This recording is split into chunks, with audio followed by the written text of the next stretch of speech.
No, it's not.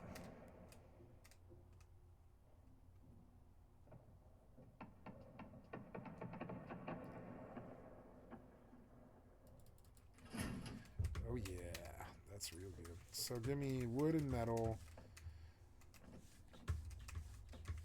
Can I fit the fridge? Oh, that's, yeah, that's not the worst place for the fridge, actually. Oops, can't see my mouse.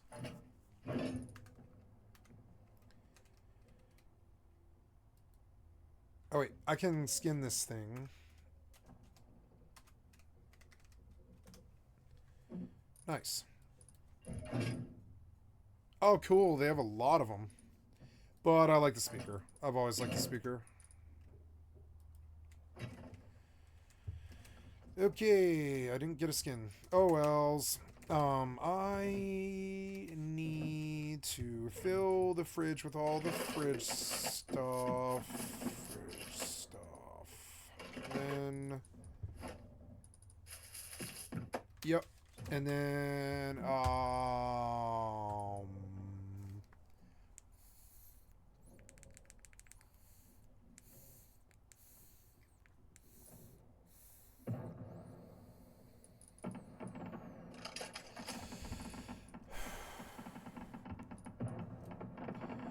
mean, I could rock that.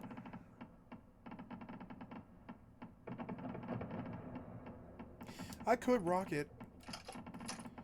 It is an interesting loadout. What's on it right now? Okay. I want the scope on this thing. Yeah.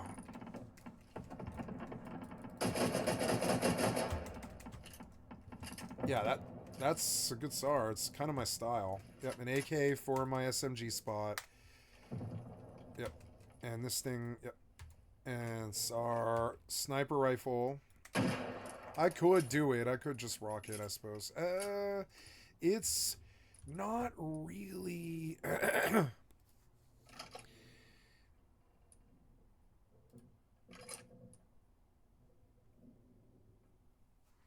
I don't think I need to. I think we'll change it up. I want to rock 4 weapons and 2 ammo varieties because it's simpler in terms of inventory space. So, yeah. As for the M79 rounds, I don't know. We'll have to look. I don't know if you can make those on this server. Maybe not. Oh, there's something I want. No path? Oh, yeah. Well, I mean, I don't mind boots. I would prefer that over, yeah, over the, I would prefer the night vision goggles over that. So do we have tech trash in here? I'm sure we do. I just don't know. Do I have tech trash? Yes. Tech trash, high qual. I like the night vision goggles because they don't use fuel. I can constantly charge them. We'll make like 5 of them. 1, 2, 3, 4, 5.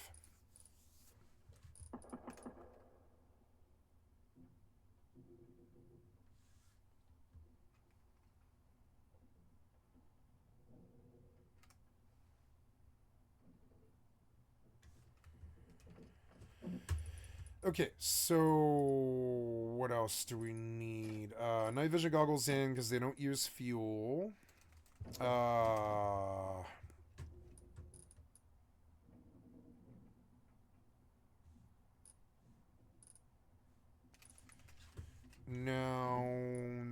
I'm sorry, yeah, out. And then you, I was making metal frags.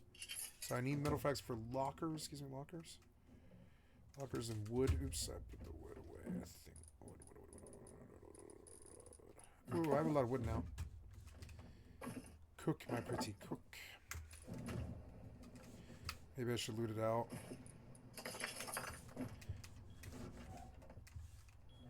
The mixing table. I don't want it where it is because it's too far. I am using it, so... Stone? It's stone for mixing table? Okay.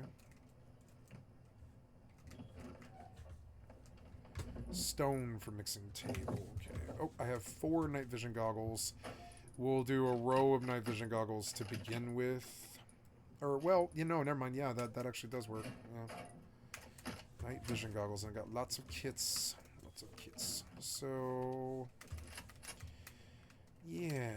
And that way we don't have to complicate ammo any more than we need to. Oh, I was looking on the T3 chart, or sorry, yeah, T2 chart for grenade rounds, which I'm not having a lot of luck with, which maybe indicates that you can't make them on this server, which is like kind of annoying. They want you to do, they want you to use, oh no, there, gas compression overdrive at the expense of cycle rate. Homing missile launcher and gas compression overdrive. Let's look at the Rust gas compression overdrive. I have no idea what guns that's for.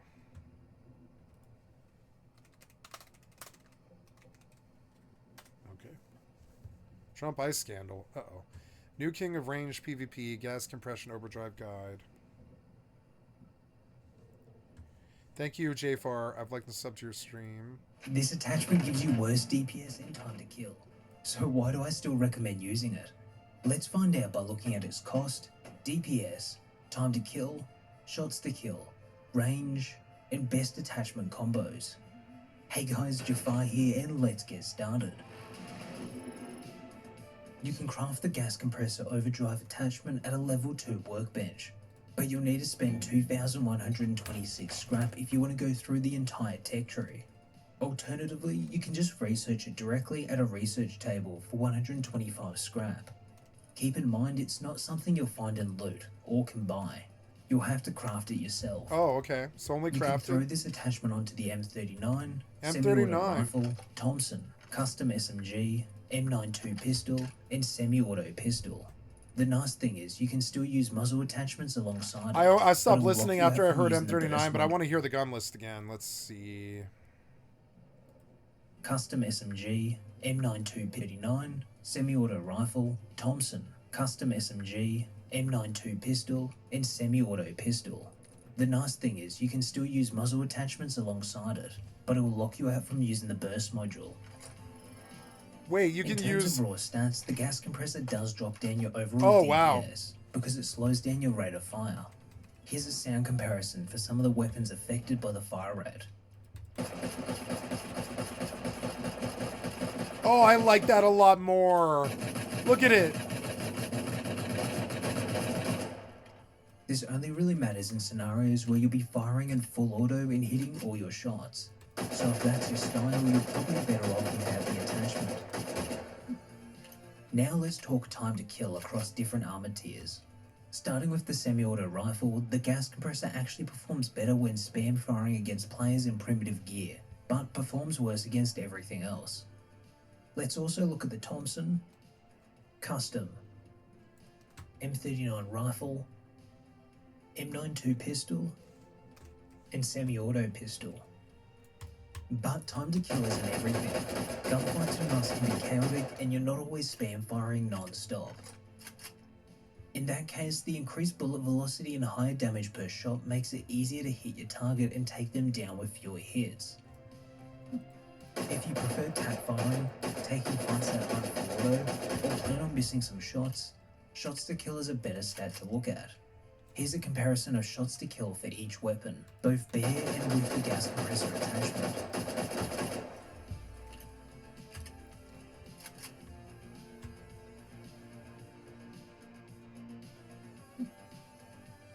Weapons with the gas compressor have less damage drop-off over long distances. Normally a weapon's damage drops to its minimum at around 100 meters. With the gas compressor, you can push that range out to 120 meters. Not only that, but it also reduces bullet drop, making it way easier to land your shots at range. Here's a comparison of a bare semi-auto rifle's drop at 200 meters versus one with the gas compressor equipped. You can combine the gas compressor with muzzle attachments like the boost or brake. The gas compressor is all about boosting range performance, while the boost and brake attachments reduce accuracy, which isn't great for long-range combat. That said, if you're mostly fighting up close and want to maximize your time to kill, pairing the gas compressor with the muzzle boost does improve stats against some armor tiers. So when's the best time to use the gas compressor? Based on the stats, it's perfect for longer range fights, where reduced bullet drop helps you land more shots and deal more consistent damage. But in close quarters, if you're firing at full auto, you're losing DPS compared to just using the base weapon. For an all-round kit, you can run the gas compressor for better range, the muzzle boost to recover some of the lost fire rate for close quarters combat, and a laser sight to regain the accuracy lost from the boost. That way you'll be effective both up close and at range. And that's it. Thanks guys for watching, and I hope to see you in the next one. I could run a laser sight on it and get that accuracy back. Wipe day is the most important time in Rust, as everyone rushes to get to the best locations and loot. Nope. It's okay. It was educational. Fucking sweet. I have a new attachment from M39. I've always favored the M39. I think it's a good weapon.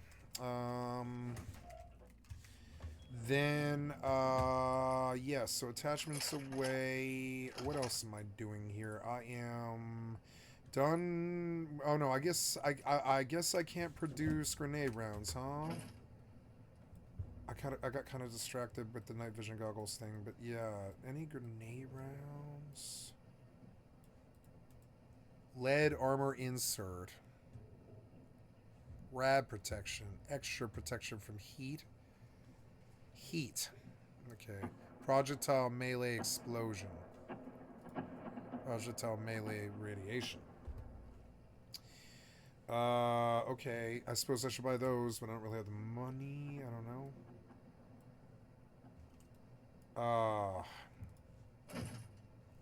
Can produce a laser, I suppose.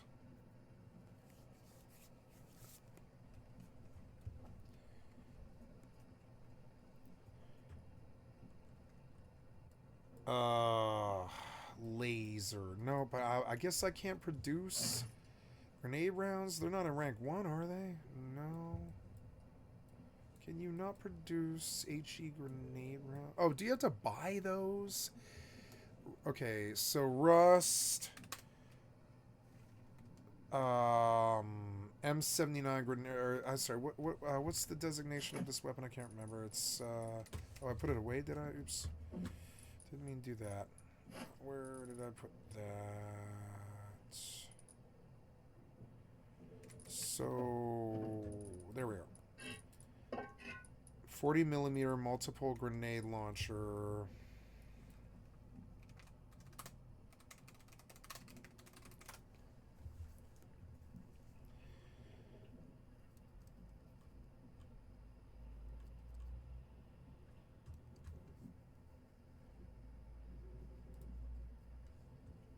Thank you, Hi, and welcome back. Twist-sighted. Now, if you have been living under a rock for the last 3 weeks and unaware, the multiple grenade launcher is coming to Rust. Now, I want to see exactly what it would be like for raiding and taking out things like turrets and players, which I'll show you at the end.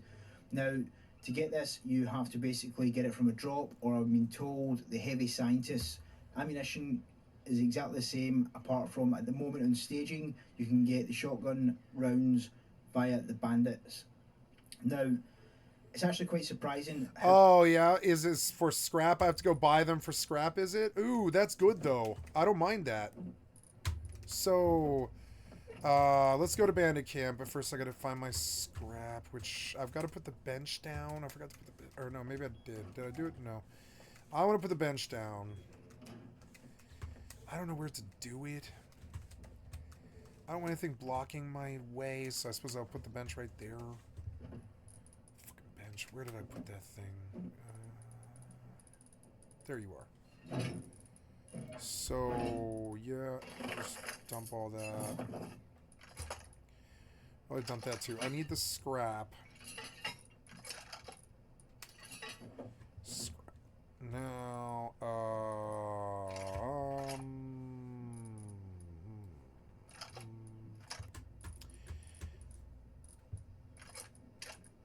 So I am trying to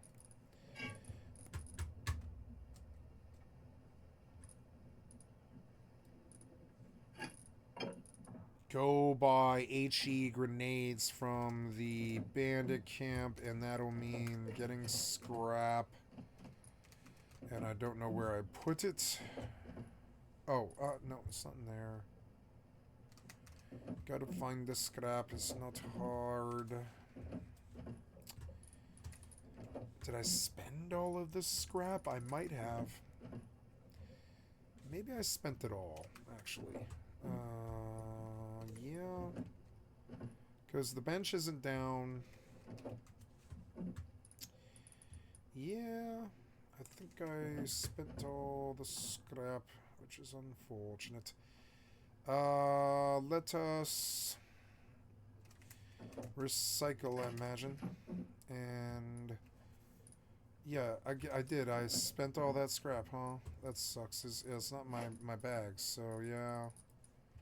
I think I did like spend like all that scrap, which is kind of funny. But I mean, I bought a bunch of stuff, so now we recycle. So we'll do you. I'll put you away for the moment. All of that, probably that and that and that, that and that, that. Maybe we'll keep those. We'll do those because I'm not really doing those right now.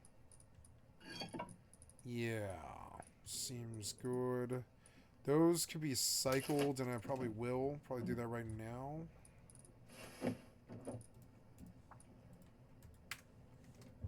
Okay. Then, yeah, recycle, recycle, recycle, recycle. Extra bed. 15 fucking fuses. This HLMG, I guess, is the only one I've got, so I will keep it. This SAR is a lower tier weapon for a server like this, unfortunately. I probably won't ever use it. Actually, the SAR is not the worst attack weapon for like a PvP scenario, but I'm not really in the mood for that sort of stuff. So yeah, we'll do the SAR. I'm making fuel. I've got to place the research bench. I suppose that works actually, but it's not really the most attractive thing.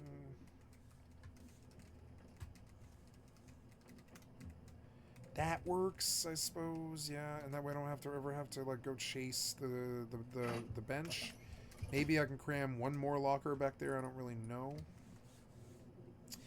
I wish I put the recycler in the fucking tugboat, but it's also nice to have it where other people can reach it. So, whatever.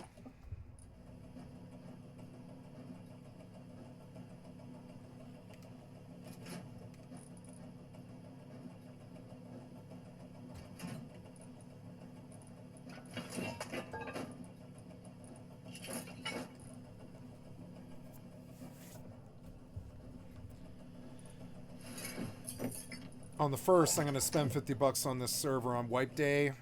I'm gonna throw out smoke signals.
You know, I'd like to charge and ascertain what the problems are with my other keyboard, because this control button sticking is fucking bad. I'm beginning to think that my tab button sticking wasn't as bad as this control button problem on my other keyboard, so I'm going to go see. I'll be right back.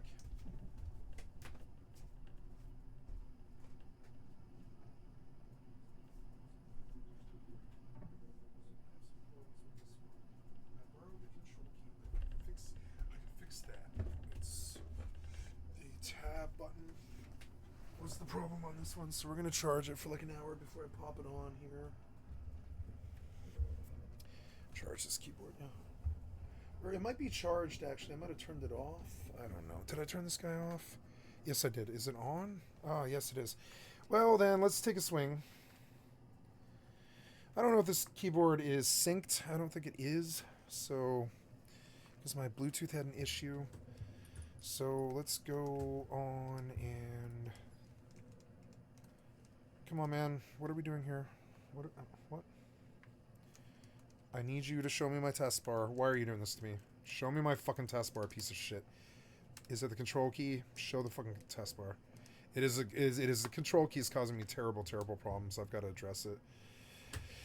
So, these are $100 keyboards, and I go through one a year or something like that. So, and I will buy one on the 1st, but I'm not really in the mood to deal with this until then. So...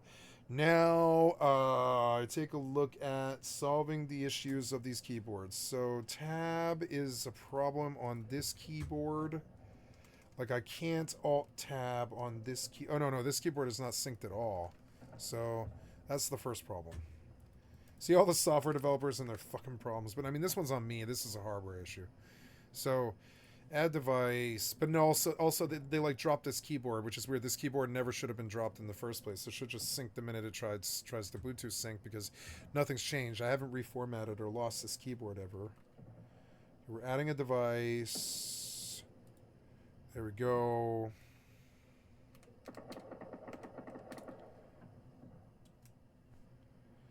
The keyboard's not amazing. I borrowed a bunch of keys on it, but that's okay. This other keyboard might be worse. So now, this keyboard, it has Alt-Tab. It just doesn't always fire. And I want to turn this one off and borrow some keys. I don't have a control key for either of these, really. So we're going to steal a control key from this one. And we're going to put it on this one. See if it works. I don't know if it will. Might not. Does that work? Yes, it does. Works fine.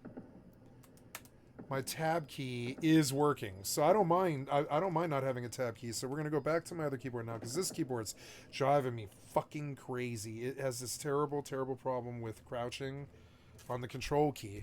I can't get it to stop. It's driving me nuts. How useful this is.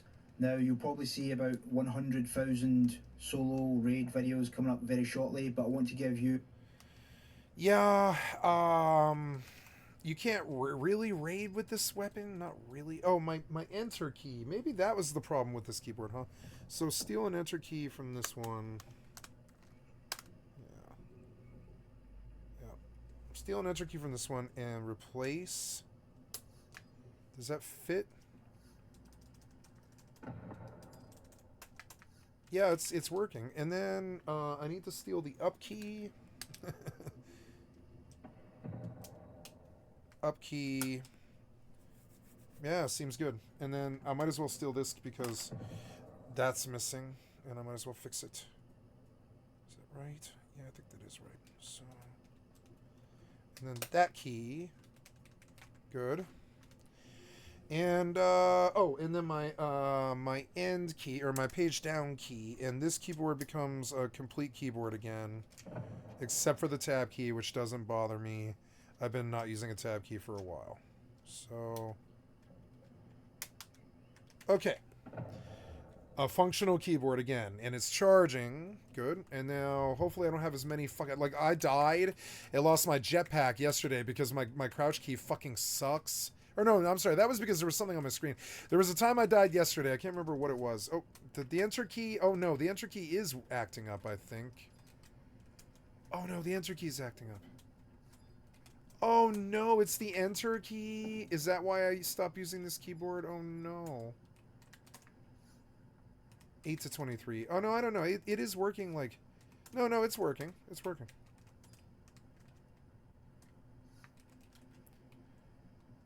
I think oh no, this center key is not working. So why the hell not? Are they a different model?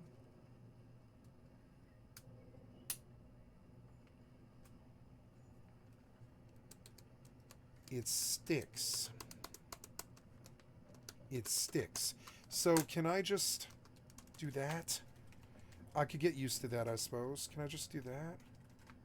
No, the tab key... what is it? Is it that one? No, I thought it was that one. Oh, there we go. No, this enter key does not work at all. The enter key is fucked on this one just like that one is.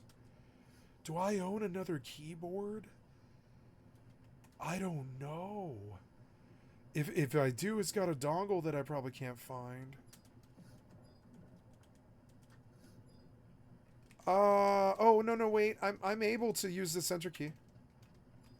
It's a lot less annoying than the control key problem. So it is a permanent solution. At least for 10 days, 10 days. I'm going to order, on the 1st. Yeah, I mean, I have the budget right now, but I just, like, had $48 taken from me from CCP. I got to wait for that to go back in my bank account before I can fix my keyboard problem. It's annoying. So right now, I've got a lot of silver and copper, but I'm out of fire, I think. Yeah, I'm out of fire, which sucks. Let's see if I have any. Nothing. And I don't feel like I'm making sales either, which is weird. It's still better than the control key problem. The control key problem has been driving me crazy for like 2 weeks. It's so annoying.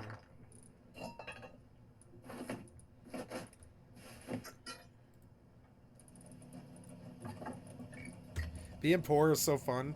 When you need something fundamental, you just can't get it. You just can't. I mean, not right away anyways. Gotta budget and bargain and wait. Gotta like, get a deal.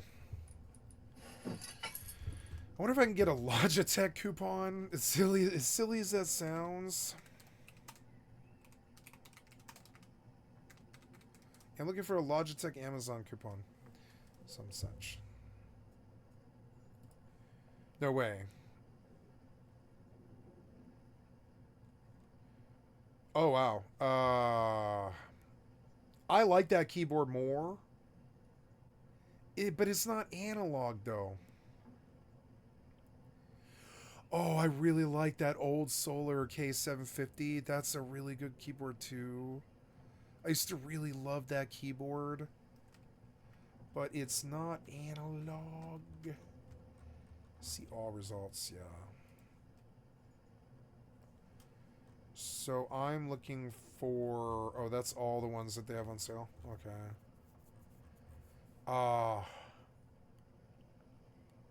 Discontinued and replaced by the MX Master 2S, huh? Okay, well, I need a new mouse and I need a new keyboard. Bluetooth, multi-device keyboard 480, switch typing between your computer, phone, and tablet fast. Yeah. Why won't the center key work? It's so annoying. I might as well put it back on the other keyboard because maybe it needs it. It's like a different model of keyboard, I guess. It's kind of annoying. Yeah, they have different colors on the caps, so they have different keys, and I think they do this on purpose, so you can't keep recycling keyboards with other key problems. So annoying. Well, do I have any more of these keyboards? I thought I had 3 total.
Got a lot of cords and tech.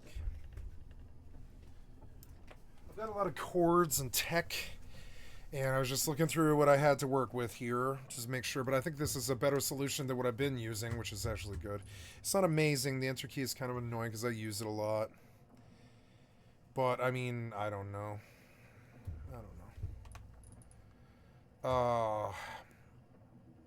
You know what I never thought of doing, and I might even be able to counteract this problem that I have. Yeah, this enter key problem is annoying.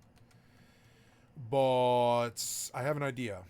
I'm sending fire from my alt. Fire. And I am going to bandit camp with scrap that I don't have. I've got 600 scrap. Okay, 600 scrap because I have been recycling. I need to recycle. So, starting with the boxes, we'll start going counterclockwise and we'll recycle anything extra at all.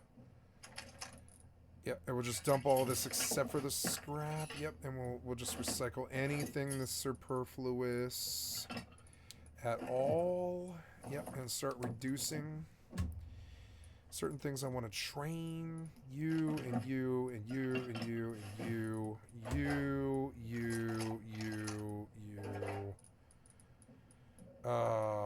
I guess, yeah, we'll do you.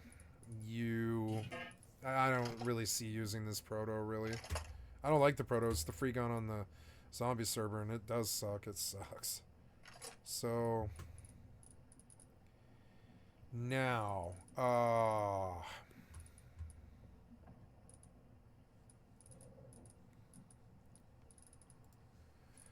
okay, and we go around to the next one. Don't need you or you. You. I love walking 5 feet to the recycler. It's so good. It's so good.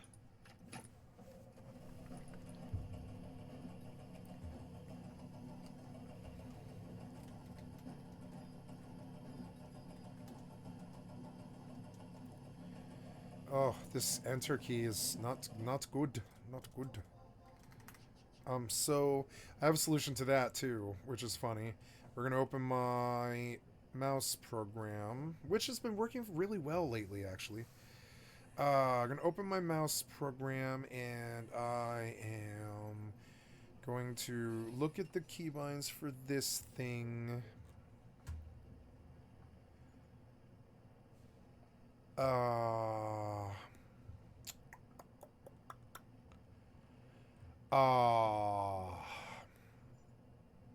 Macros. On view 2, we have spam EF. I want to change it. And I want to add to it. Record a keystroke. I want to do burp, burp. Stop recording. We're going to say the same 5ms. Save. Save. Okay. Now... Oops. No, that does not work at all.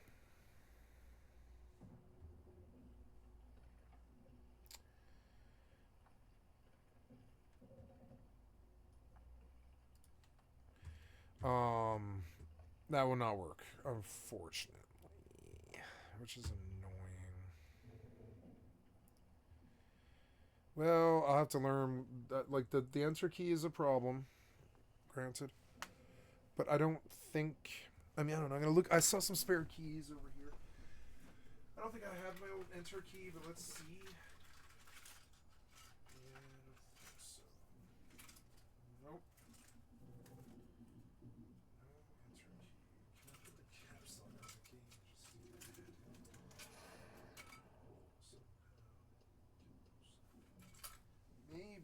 put the caps lock key on it. And just do that. That let me do it. Oops. Oh well. I don't know. This stuff, you can go. I'm going to use that again. This is something that I do use, and I don't know where the back of the blade went to it.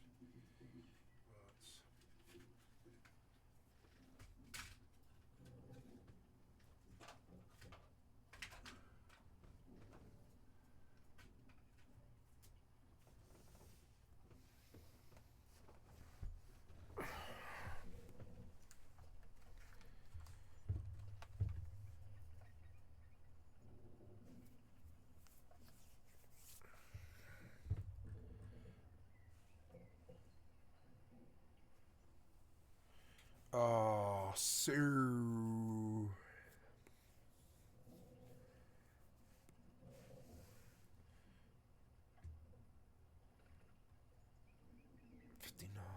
$26. It's a small keyboard. I do like it. I got used to those small keyboards. I like them. But I like this little Logitech. I know I do.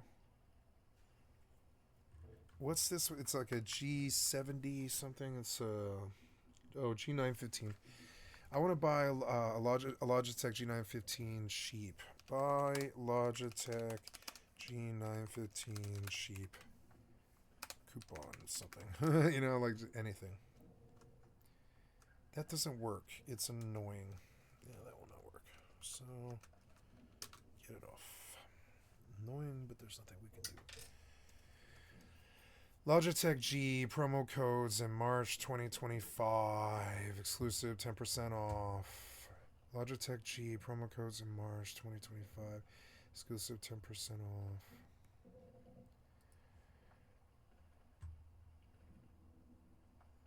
It's 10% off by doing this Logitech G. So 10%, get a 75-pound discount on orders over $350 in the Logitech G sale.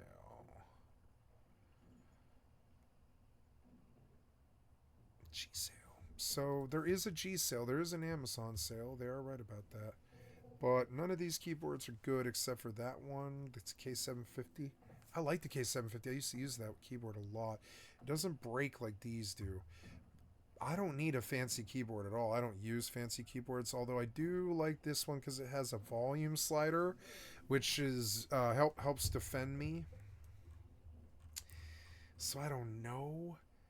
That one does not have that, but it is solar charged. Oh, that was the other problem with it. It's solar charged, so it doesn't last that long. $60 is a good deal, though.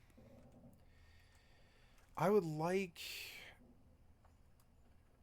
to buy my a new G915. 134 is so much money for a fucking keyboard. It is because of the functionality that I don't necessarily need. I think I want to buy this K750 wireless silver. Yeah, like the, you have a deal on that, do you? Brown or retail box. So brown and retail box 109. 4 options from $59.79. Brown box. So solar powered keyboard, no battery hassles, only 1 3-inch thick, ultra thin design, adds sleek style to your workplace. Tiny Logitech unifying receiver, stays in your laptop and connects additional compatible wireless devices, not Bluetooth compatible. Okay.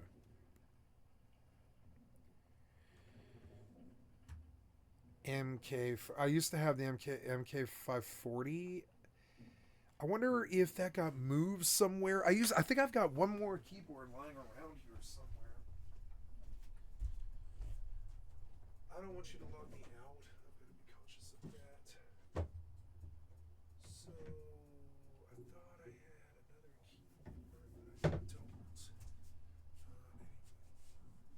So that's okay. The enter key is not ideal at all, but it's better than the control key fucking me, because the control key is a button I use a lot. So, oops, fuck, the keybind keeps fucking up.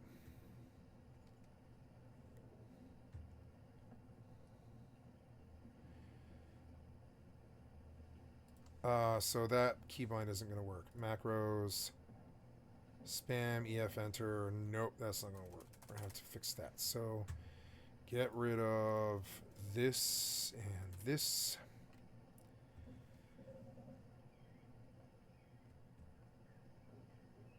Oh, wait. Wait. So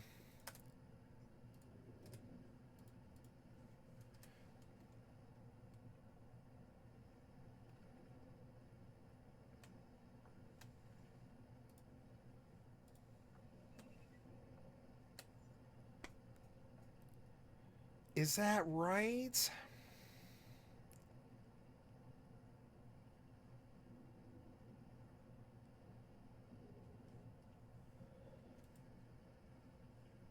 No, stop.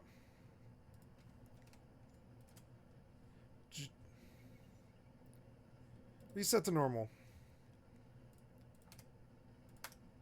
It is right. It is right. So I guess that was working. It was working for fine. So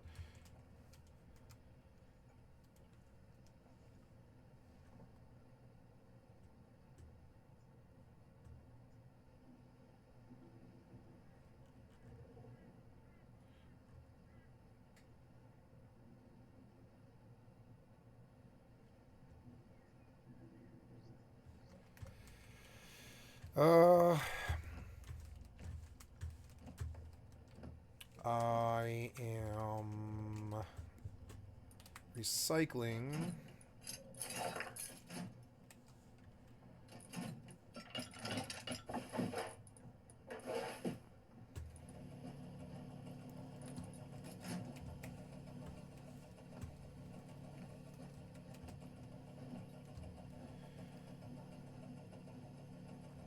I need a cheap analog keyboard with volume slider.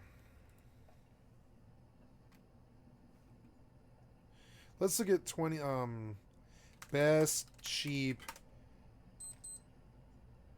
analog gaming keyboards 2025.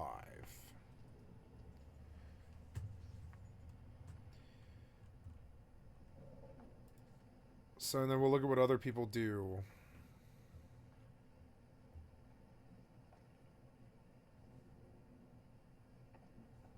See the price. Ni-Fi Field 75. I mean, it's nice. It's $200. That's insane.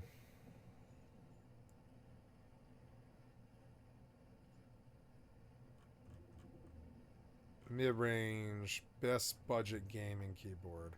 The Razer Huntsman Mini.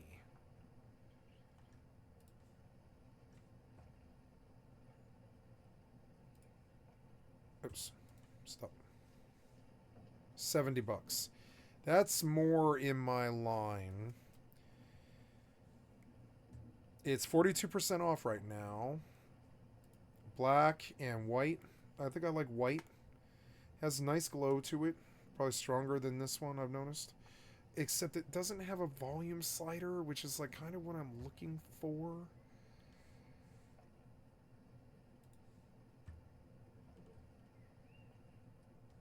Does it have a volume knob?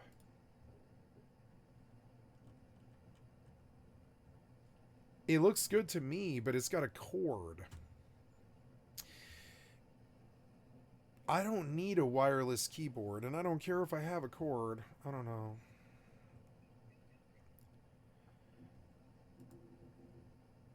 Let's see the price on Amazon. It's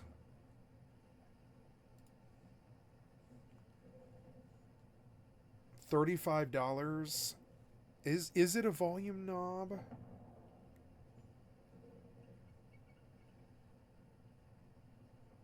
Because I break these keyboards. I need to accept it and move to a cheaper like keyboard.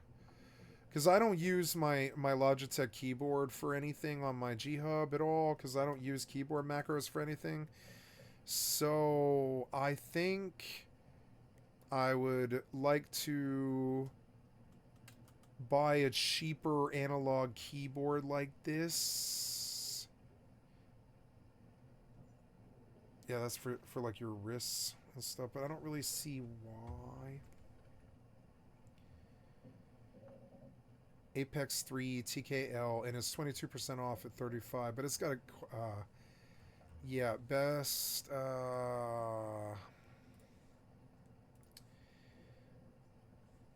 I want a wireless. I want wireless analogs. So I want the best cheap wireless analog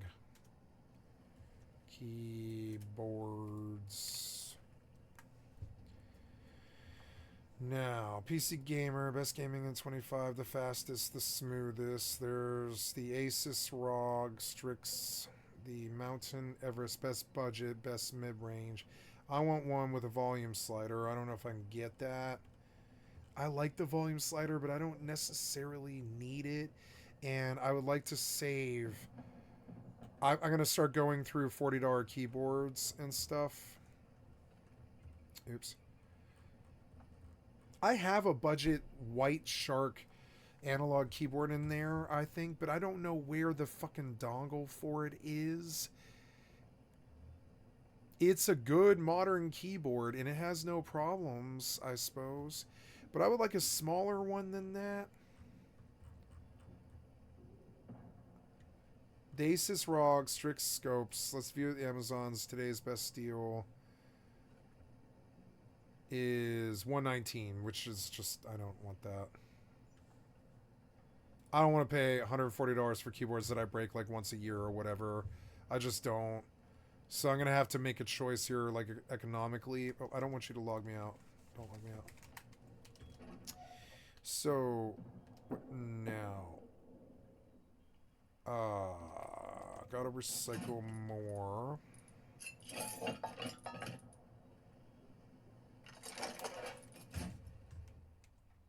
What is that sound?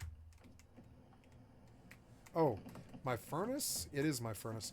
Is it done? No, it's not done. No. Well, it's burning. Shit. So let's do you.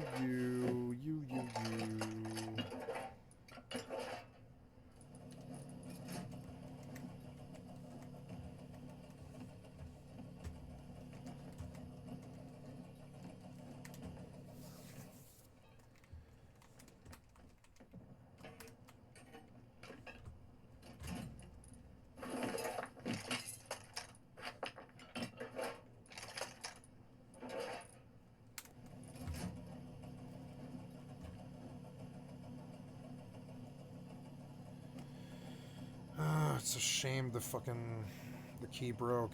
I wonder if the shift key would work. No, there's no way.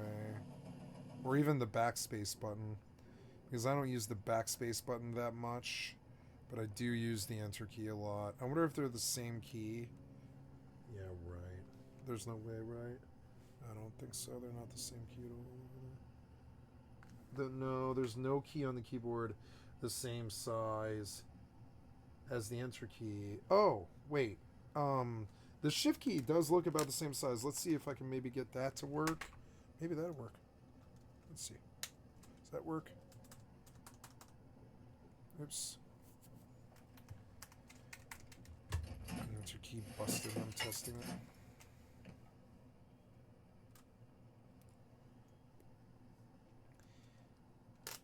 Nope. Well, just testing. These Logitech keyboards, they break because they're like kind of fragile and they're thin. They're also kind of heavy. I don't know. I mean, the enter key is a lot better than the control key problem.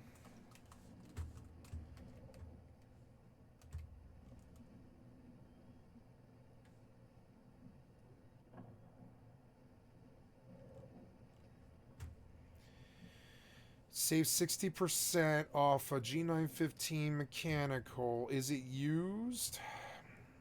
In stock online, $8 delivery, 60% off for $80.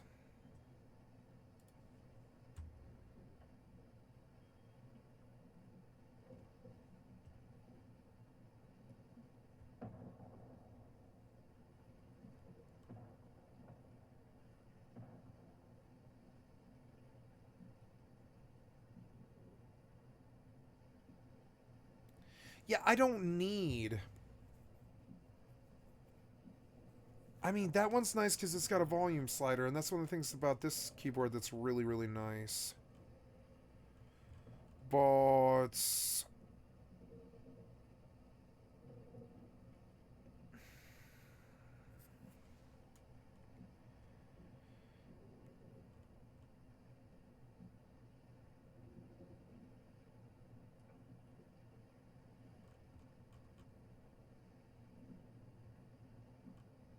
Rapid trigger.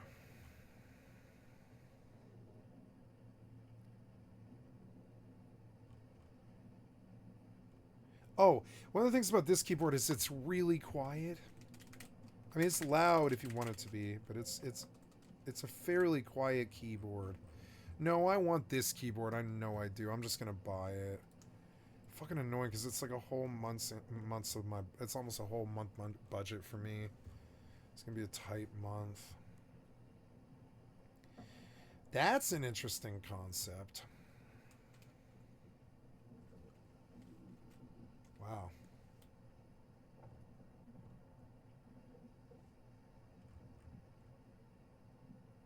I also think it's weird, though. I think it's a fucking weird keyboard.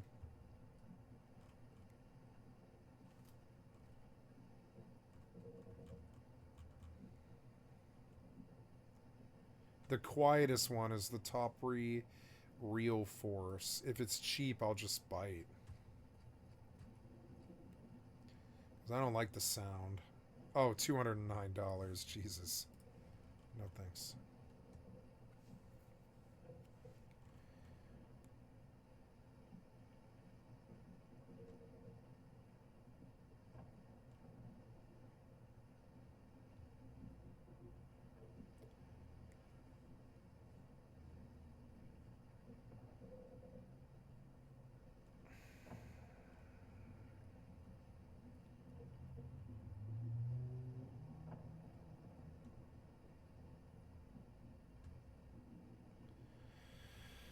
Yeah, the Pro TKL, the Gen 3. It's got a volume knob, but I mean, I'm looking for...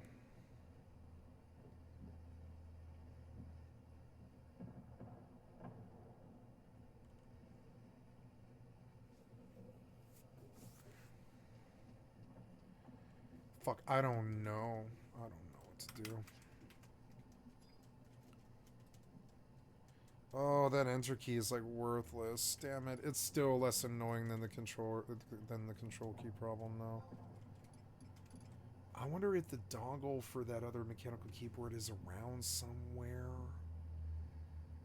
I don't know. I can't remember what it even looks like. I don't think it's in... Oh, Lord, I have no idea. 2810 didn't sell. You guys are playing monkey with the fucking prices. Oh, I don't know. This is worse. This is worse than the control key problem. No, they're just not buying. They are buying, I guess. They did buy. Never mind. Oh, the enter key's problem is worse. This fucking enter key got totaled. I totally spaced it. Damn it. What happened to you? What happened to you?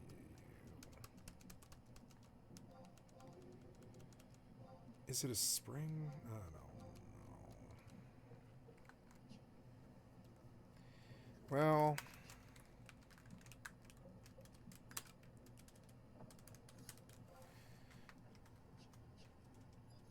No, I don't know. It's working.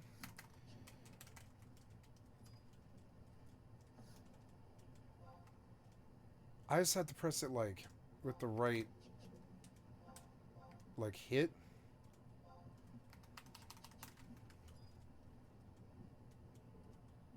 No, you have to, like, really press it. Nope, that's worse. It's fucking worse. It's just worse. Fuck. So why won't the control key fucking work on this one? Let's see. This keyboard is like basically totaled, which is, I mean, at least now I know. I fucking know. So what else needs to happen? My up key needs to come back.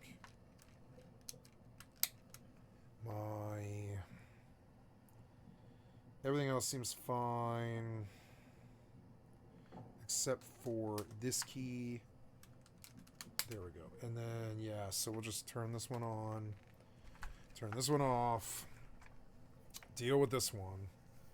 Maybe putting the cap on the control key might stop it from sticking. I don't know. I could disable the key entirely.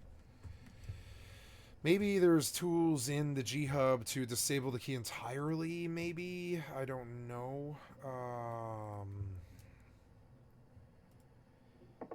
No, I don't want to be in the light speed. I want to be on this G915.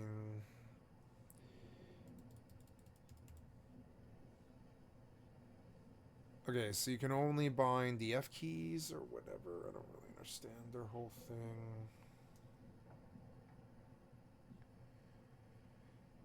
So there's nothing I can do. I could shut off the control key entirely and I would stop getting my issue. But I mean, control click is a thing that I actually kind of need. So I don't think I can do that.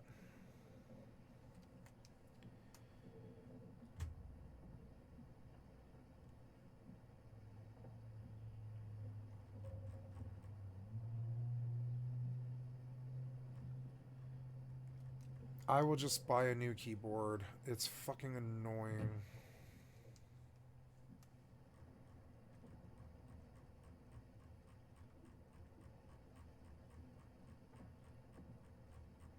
Also, my mouse has issues too.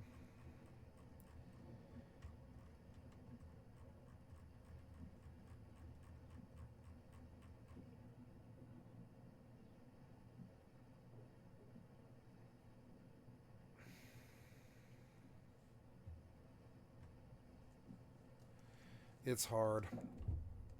I don't know. I'll get by with the control key problem. It's better than what I'm dealing with on the other keyboard, which is shitty. Maybe the cap on the control key might make it a little bit less. See, it's weird because the key sticks all the time, but you can't see evidence of it in the game. You would think that if the control key stuck, it would open my control key macro palette here, but it doesn't. It just sticks down and doesn't tell you. So you're like, why can't I press any other keys? Because it thinks you're pressing control, but it doesn't show you that you're pressing control in any of the games. It drives me fucking crazy. It's such a stupid, weird problem for a keyboard to have. It's so dumb. I don't know. But I was doing better with this one. I'll just, you know, I was able to function with this one, so that's what I'll do. I have 1,000 scrap now, which is good because I wanted to go buy HE grenades from the bandit camp. Gotta go teleport to the Bandai camp. I'm not looking for the best. I'm looking for the cheapest. The best, cheapest.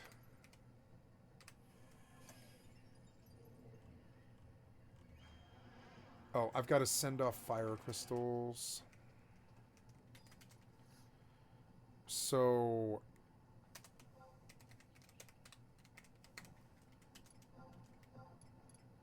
fire crystal.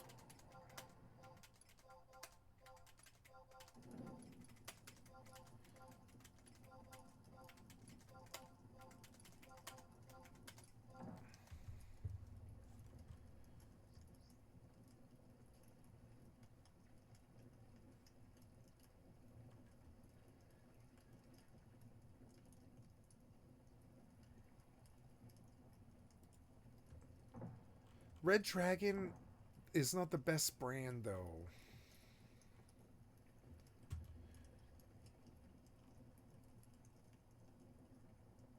$45 hours. I mean, I don't need a wireless keyboard. I don't mind having a cord going to my keyboard. Actually, it's my mouse that bothers me. But the keyboard, I don't care if it has a cord.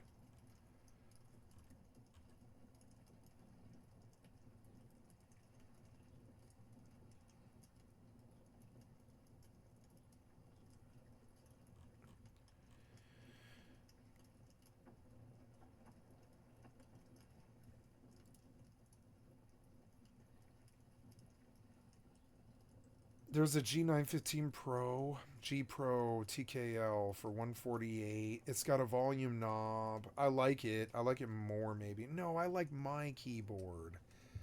God damn it, I'm gonna have to buy my keyboard and my mouse. I know I like these mice.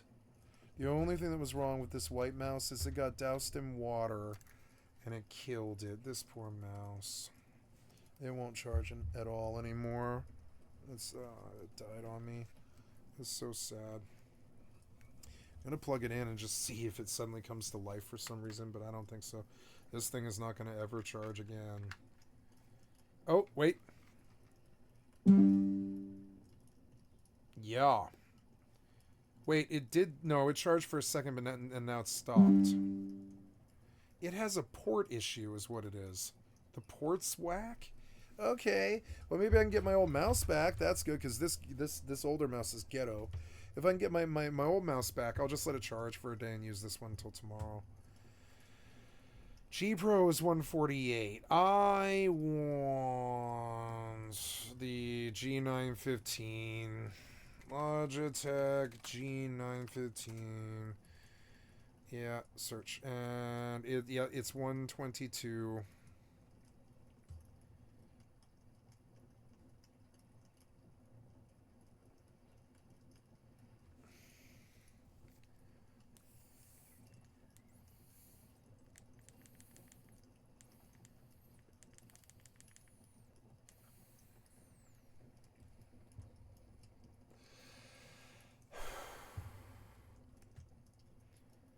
$119, $224.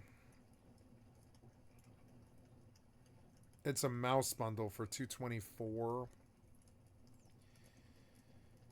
Yeah.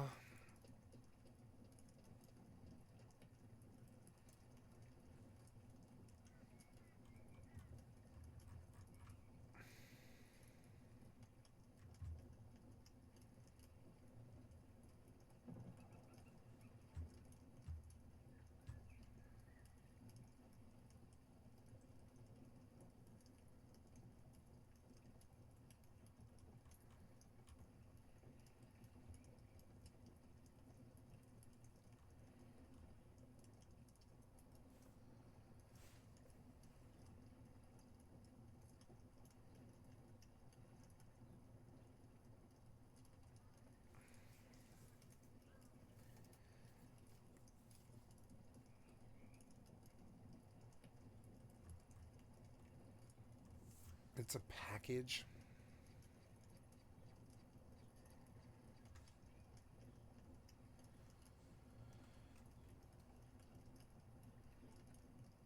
Fuck, $225. That's so fucking annoying.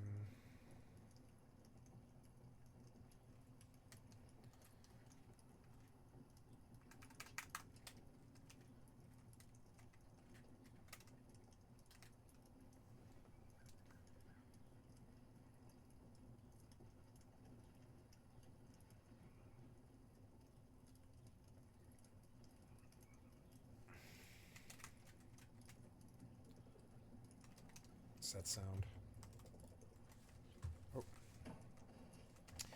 Okay, we are going to the bandit camp to the guns, I guess? To guns? Stuff.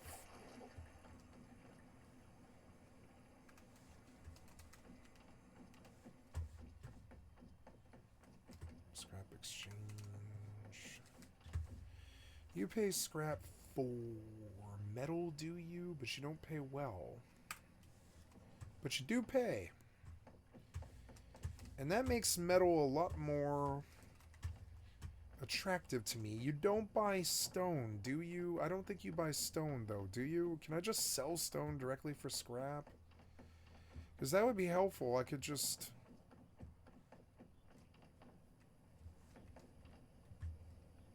No. The only renewable thing that pays any money is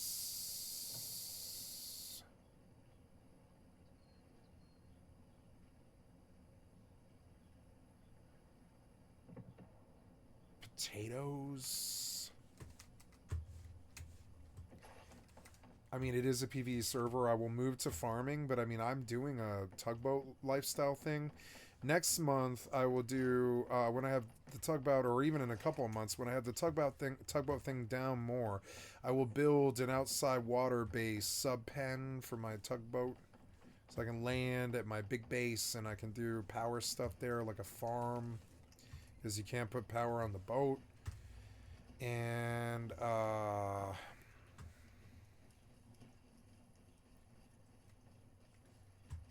yeah, there's like a food market, but I'm looking for the weapons market, which is in the back across the top, I think.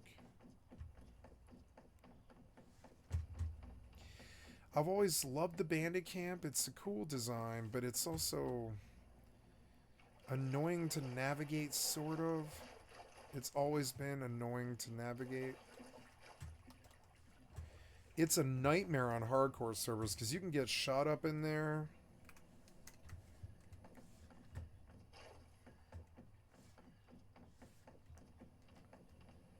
No, they don't sell rounds, do they? Where do they I mean,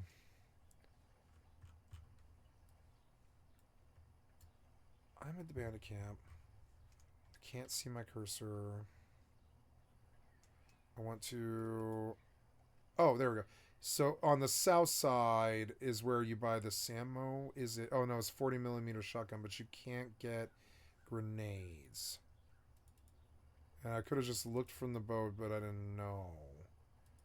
I can get shotgun rounds, but I can't get... And I think this thing, it does 90 damage, but you can't get the 40mm grenade rounds. So that reduces this to a worthless item to me, essentially built for like firing smoke or something like that. I can't really think of anything that I could use it for on this server, which is unfortunate. Maybe I need to repair this M39 because my axe is the only server I've ever been on that has changed that.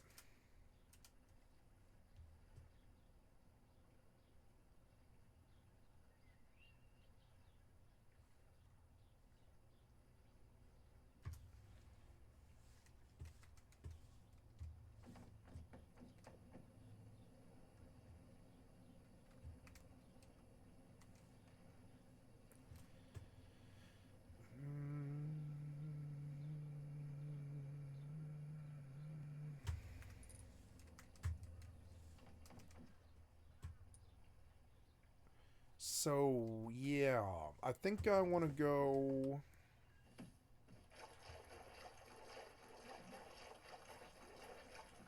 bet on yellow. 1,000 scrap. Which is sort of nuts, but... last one was yellow, which is kind of annoying. Makes me nervous. Could just blackjack.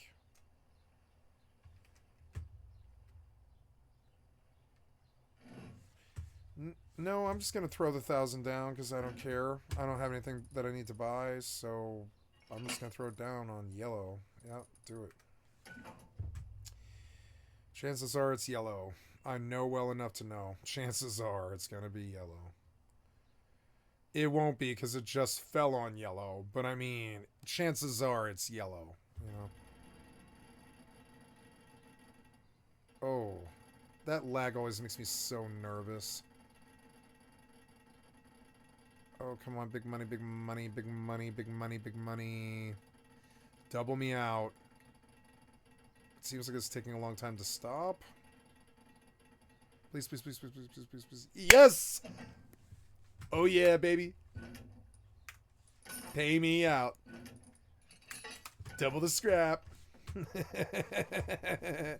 So now what? There's nothing I can buy here that I need. I'm just gonna scroll through the whole shebang here. No, no, nope, nope, nope, no. So take me home, I guess. Yes. Yeah. Take me home. I want the package, but I don't want to pay $224. It's fucking expensive, and I don't know what to do.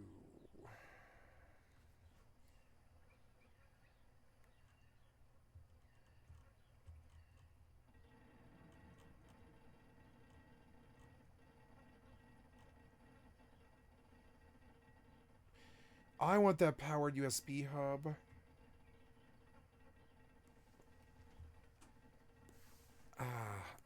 I like those. I wish I had a powered USB hub for all of this stuff so I can just get to it from all one thing.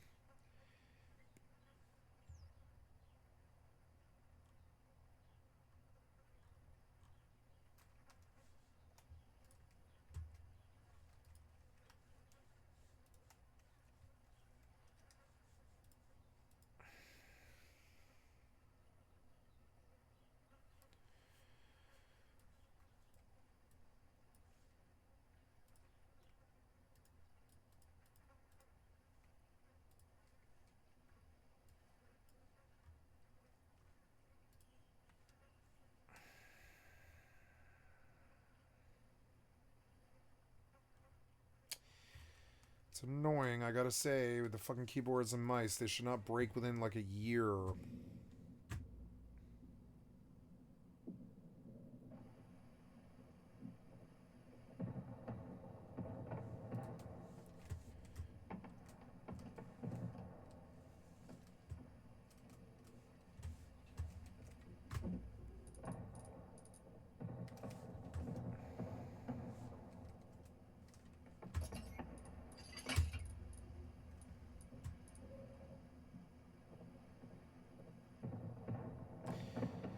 Does the white keyboard sync to Bluetooth? Let's go see if that's the case.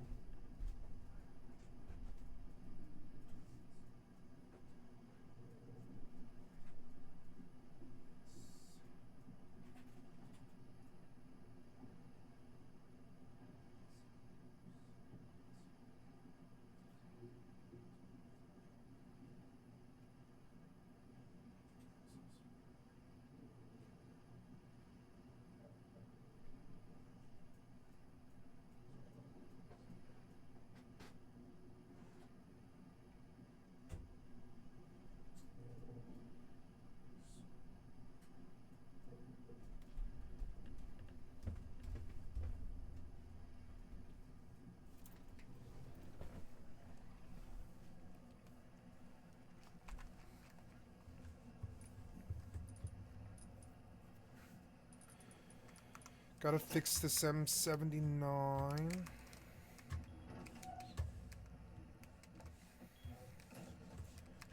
Where did the repair bench end up? Oh, did I pick it up? Yeah, I think I did, huh? So, the repair bench... Oh, I did. I picked it up, but I didn't do anything with it yet. Ah, can't move. So, yeah, I want a hammer. I want to take the repair bench. Where is it? It's gonna be in... Ugh, fucking control key. See it? Control key all the time. So annoying. There, it's doing it right now. It's like auto-pressing itself. So,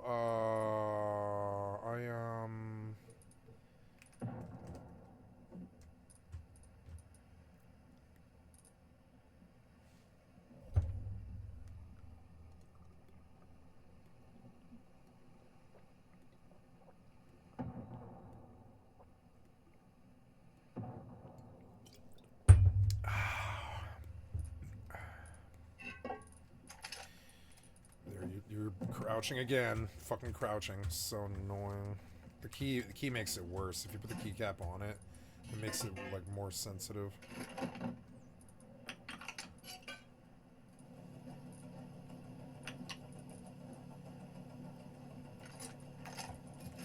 Repair repair bench. I guess I forgot that I was looking for that. I need the repair bench. There it is. So, repair bench. I don't think I need this really. Oh, I didn't know you could do that. So let's do that.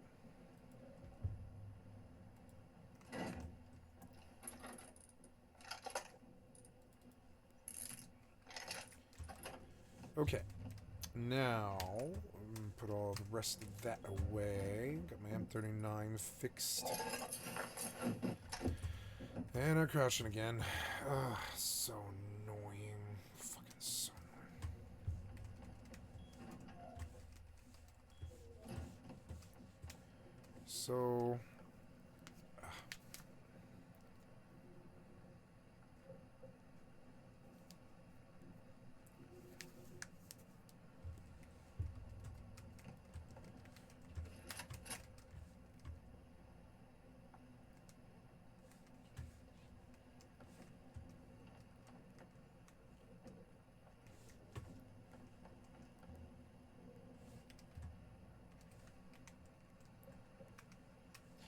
Oh, maybe I have 2 SAR bodies now. There's one.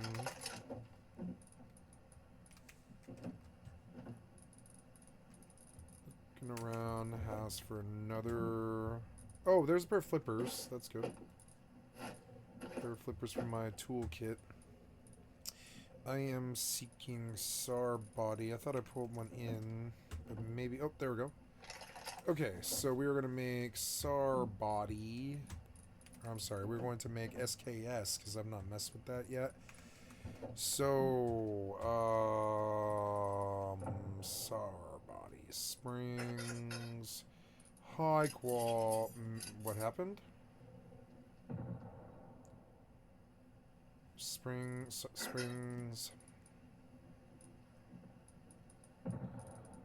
Probably wood, I would imagine.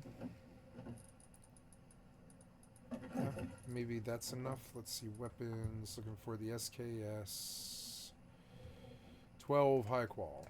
I don't have 12 high qual? No, I put it away, I guess. God damn it. Yeah. Make me a couple of SKS. SKS. Cool. And we will test the action on an SKS. I want to make another locker.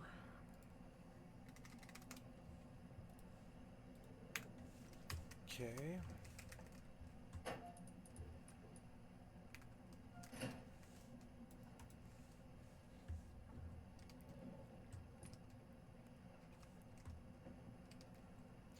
Okay, here's my first SKS I've ever held. Busted my SKS virginity. It looks a lot better than a bunch of the other guns in Rust. It looks like it's a little bit more modern. It's good. Need to test the action on it with and without ADS. It's got a 15 round clip mag.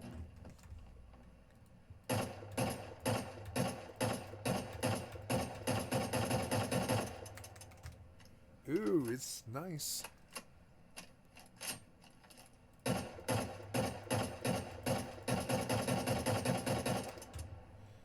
Very accurate. Fire rate and range are off the hook. Oh, I'm sorry, that's the wrong gun. There we go. Fire rate and range are off the hook, though. 43 damage. A little bit less than the M39, but you can craft it. It's better than the SAR. It's like an upgraded SAR. It's got 293 range. This one's got... M39's better. It's got a bigger clip, too. But it also doesn't have an extended mag on it, which is part of it. I kind of need practice with these weapons.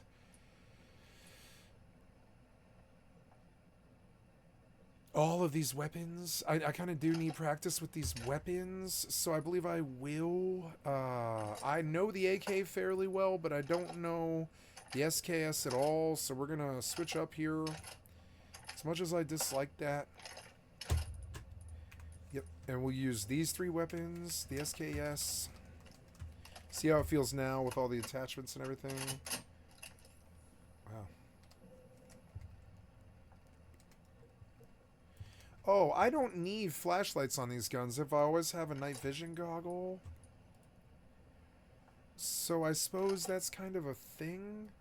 I suppose I can remove these flashlights and stick a couple of lasers on all of these weapons.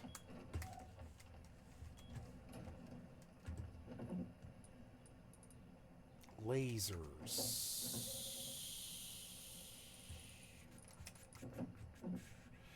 Might have to produce them, but that's okay. Let's do 2 lasers. Laser. Where are you, laser? There you are. Laser and tech trash. Okay. I need tech trash. Okay, I want a laser. Laser.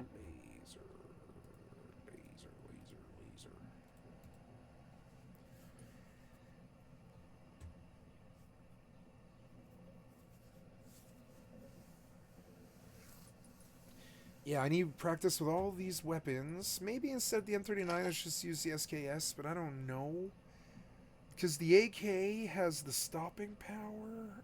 These are all semi-automatic weapons, and I need work with the I need work with the M249. So yeah, I mean, these are the weapons that I kind of need work with.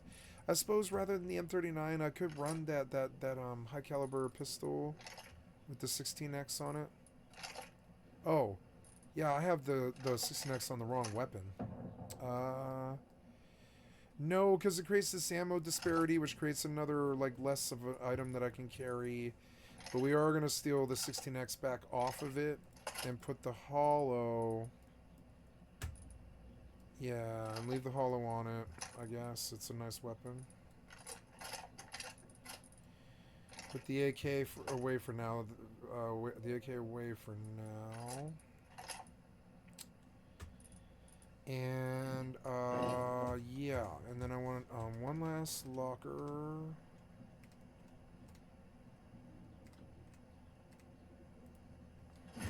Good. Then, so, lasers for the SKS, the M249. I already know the M39, and I should get off it, honestly. I should maybe work on Balti. I just never sit Balti. Balti just does not have the fire rate on this server. I mean, I don't use the M39 enough, no. But I mean, also, I don't know. It's hard.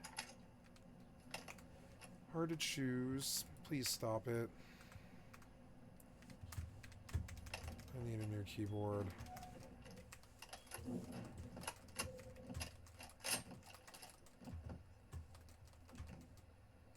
Oh, survival. Nice.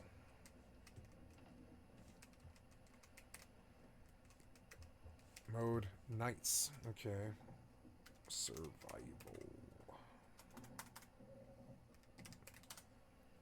This will be fun.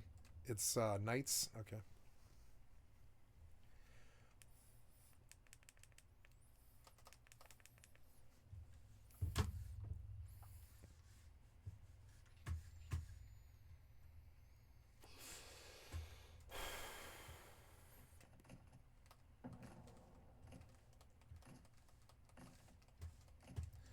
Just me and him, huh? Okay. Yeah. Ray and Chef Manly and Sebastian Steve. 10 seconds, bitch. Sebastian Steve. Chet Manley. Why is that guy in weird colors? Maybe I've killed him before.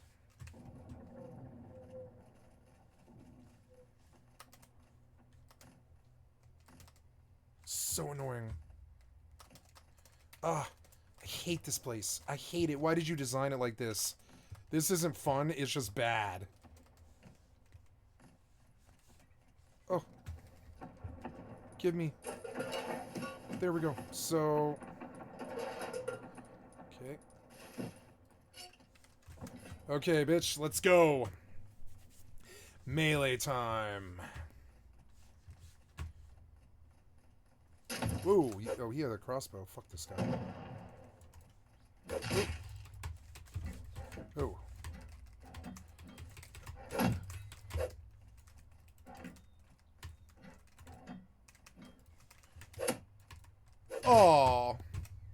Nice.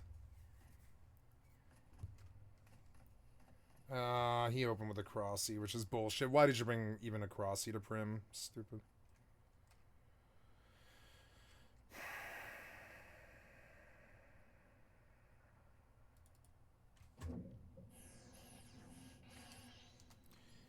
I need to send fire crystals. Oh wait, I could have done that there. I can just do that there. Fuck that, I'll just do it there.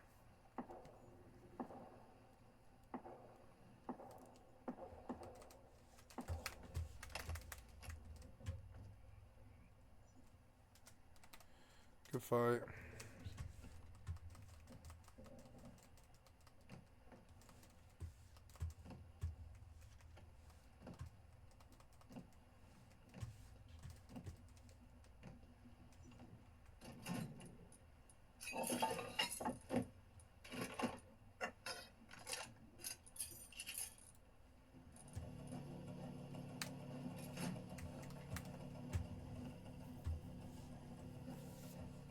SKS does look modern. That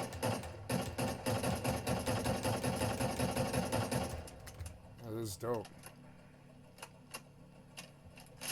No, I'm going to use new weapons that I don't know. But I wish this one used pistol bullets. Oh, no, it does. It uses...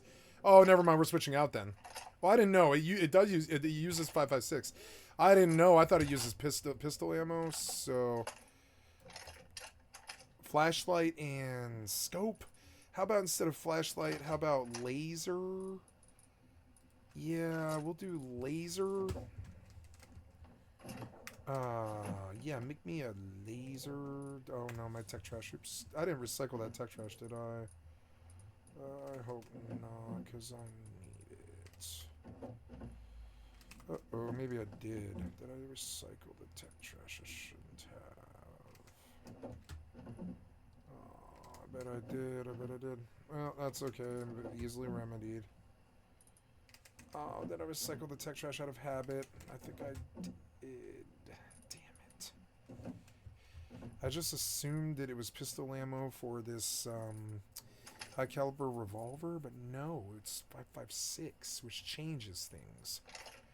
But I don't have tech trash, so I can't do a laser. You know, I would like a flashlight on one of these weapons, so I think I will put the laser on the high caliber and toss the fully fitted M39, which is ready to go. Yeah, so yeah, you use, oh, you do use 5.56. That's good. Okay, never mind. We get to use brand new weapons, right? Sniper, SKS, M249 for me. These are all brand new, kind of. Yep, and this guy is my new sniper weapon. We shoot the bridge. Right? I don't really like pistol sniping, but I mean, if it has the range, who cares? Because it works. It, like, fucking works.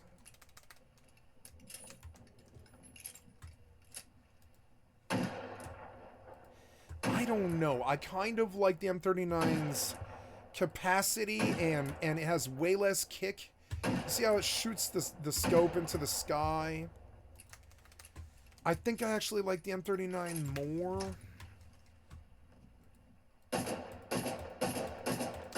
Switch out the 16X. Oh yeah, that's much more fit for what I'm doing. Yeah, this thing's nice, but it's got too much kick. I can carry this weapon. I can carry the weapon, because it has the same ammo. And it might be really good close up.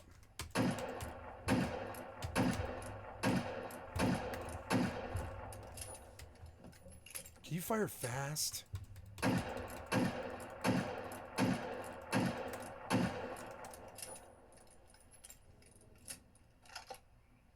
Yeah. Look at it just shoot that fucking thing towards the top right. I think that's so dumb. So anyways. Okay, we are good. Got ready to go shoot stuff. Got all the attachments and the guns and the ducks in the row. We have a nice 16x. Nice 16x. Oh, I was in the lowest zoom. Yes, I was. Wow.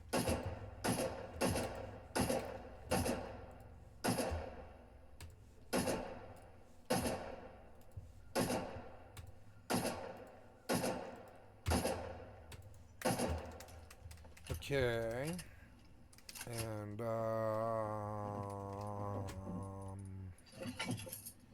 all that stuff away.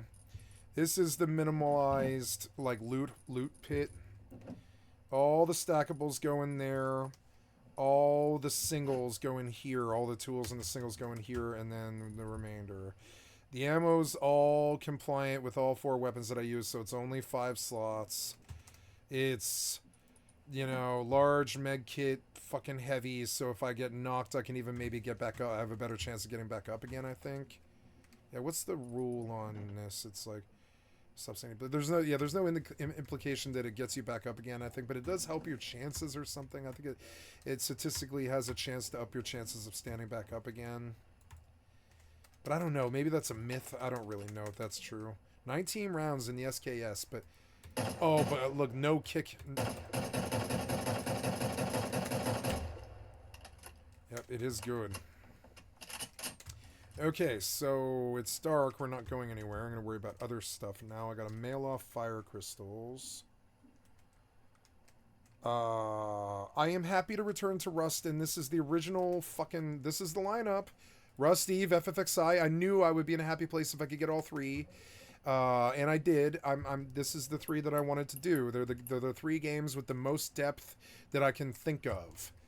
Like, right, they really are. They're like the 3 games with the most depth that I can think of. I think WoW is maybe the other one. WoW is the other one. WoW's the other one. WoW, maybe 76. WoW 76, Rust, Eve, and FFXI.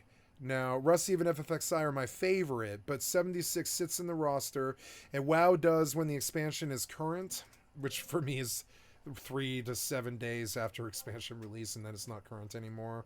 So, yeah. What are the prices of fire crystals right now? There's the control key problem. What are the problems with control key? Let's see. Fire crystals. Fire crystals are 700. I'll top off, but I don't really want to spend more than that on fire crystals usually. But that's okay. I'll top off at that price because it's not bad. We'll see what Ducky's selling. He looks like a good jewel crafter fiend, so let's see what he's got. This is some of the competition. He's probably one of my guys who like buys my copper, honestly.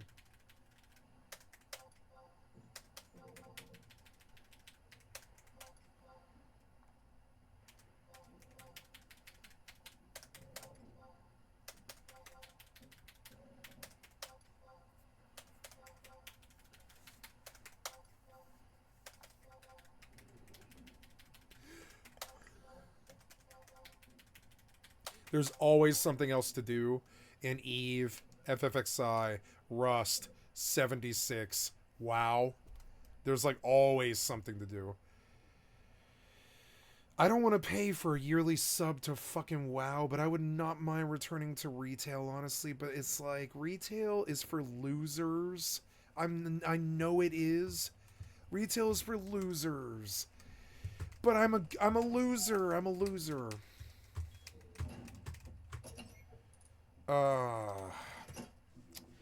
Where do I want to go? Today, I think I want to roam around the outpost. So let's jump to outpost. And I'll do the road around outpost. Homes, warps, outpost. I want to do a little bit of work on...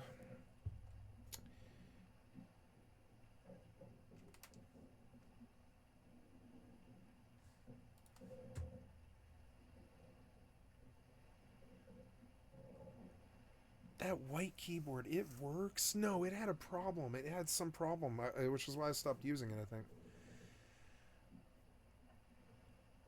I want a powered USB hub. I didn't know how bad I wanted one. Yeah, because it'll help me organize so much better. I need a big one, too, a powered USB hub.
I did not bring my scrap, which is goddamn dumb. I just want to go right the fuck back there if there's no limit. Is that okay? Just go home. Well, no, I guess I can't. I can't warp home, no. Because I can't set a home.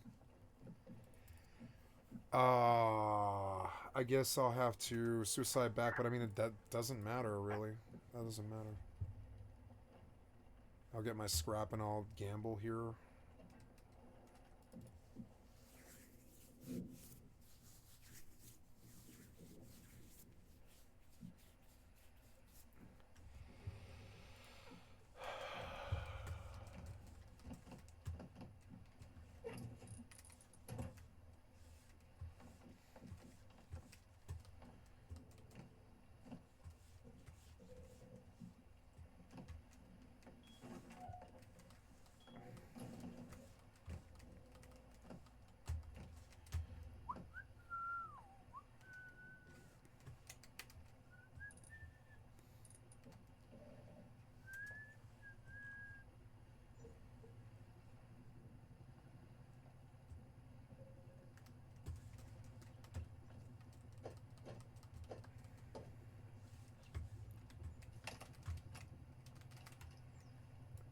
Yeah, it's good loadouts and stuff, and I can even get practice with the new revolver, which is cool. I like revolver a lot. I've always been a really good, strong revolver user. Okay, so...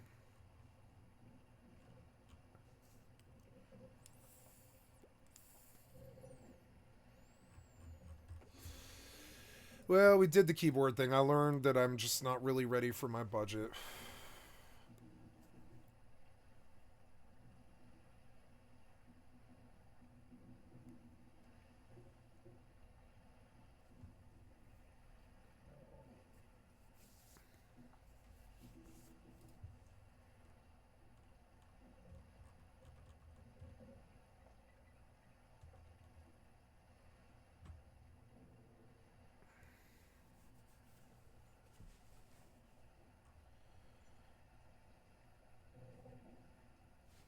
How much do you want for this?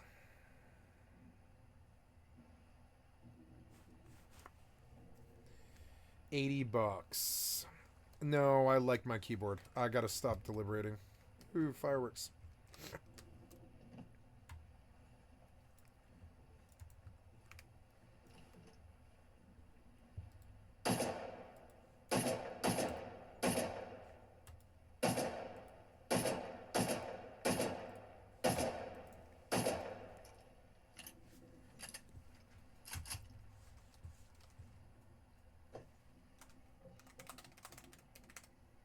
What? Stop. Stop now. Well, I was going to do some work on some other games. I've got to do clears. Skip. I've got to do posts. I've got no HyperNet up. Yeah, I've got like none. So posting on HyperNet is going to take a while. It's getting towards prime time where I can't really log off this server without a queue.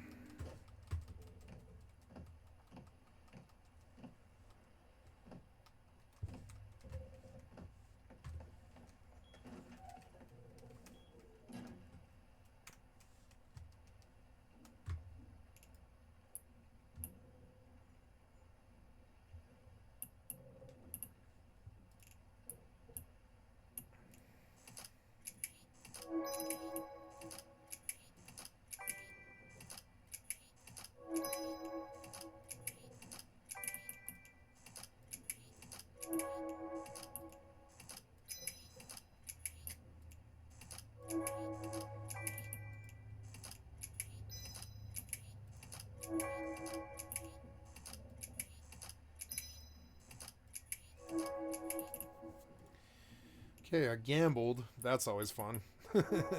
Then I gotta do the work of posting all this again. It looks like my boosters have kind of come down, but it looks like I can post like 3. They are selling pretty well, and they're just like making pretty good like standard income. 109, 105. I'll go 104 because it's better than I normally do. Wait, no, 104. Yeah.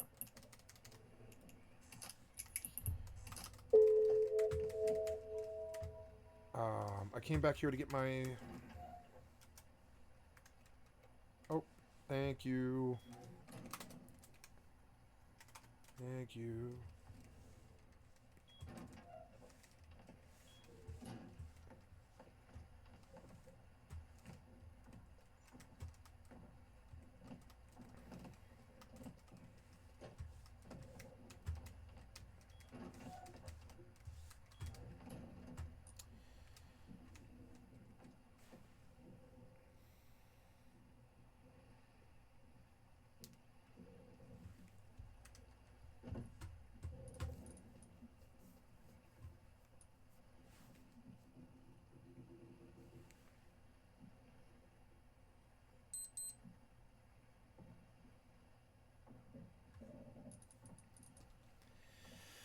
So, now what?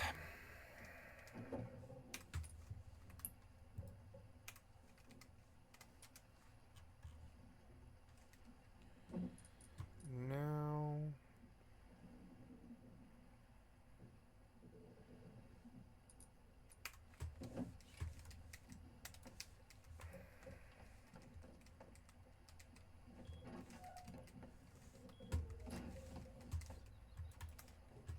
Beautiful.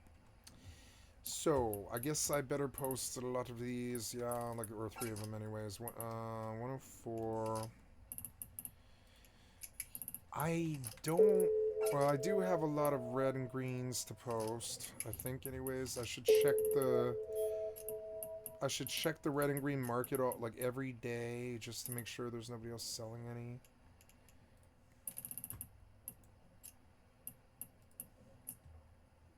$5 for 65, and I can get 40. I can get 200 for them, so I'll take them. Yeah, 5 for 65 is pretty good.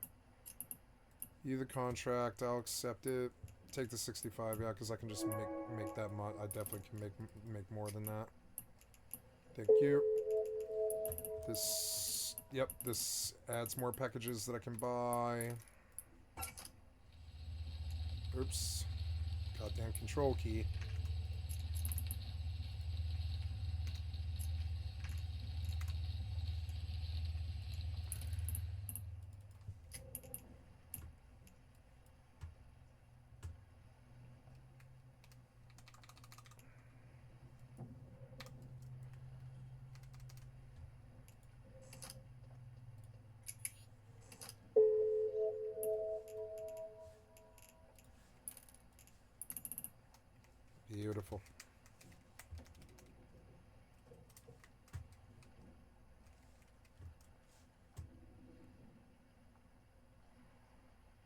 I could have nothing. I could have nothing bound to control at all. Like, I have duck bound to shift. I don't want anything bound to control. I want it off my bar. Take it off my bar. Because it constantly fucks with me. I want control on anything. Yeah, there. That at least fixes it for this game. And I'll stop using control. It's a bad key. You have to reach for it, and it hurts your pinky. I don't want to use control at all, honestly. I mean, I do for, like, control pace and stuff like that, but... yeah. So... what do I do? I guess I was doing pretty well running around the fishing village, so I guess I'll go back there.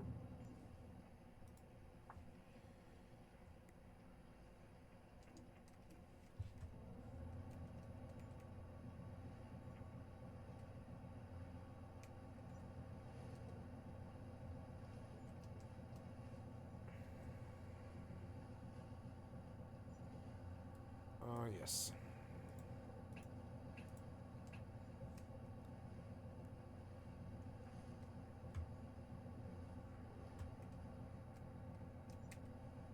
Do you get 50 bucks for just being on the server? Is that what it is? Oh, wow. 42 grand.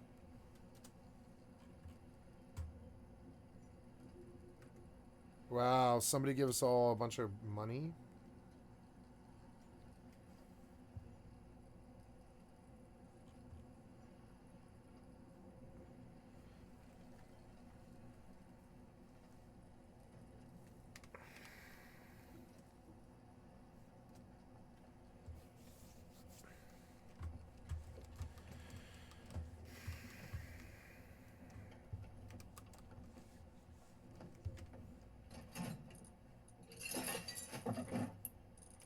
$9.24. Oh yeah, I left my boat on.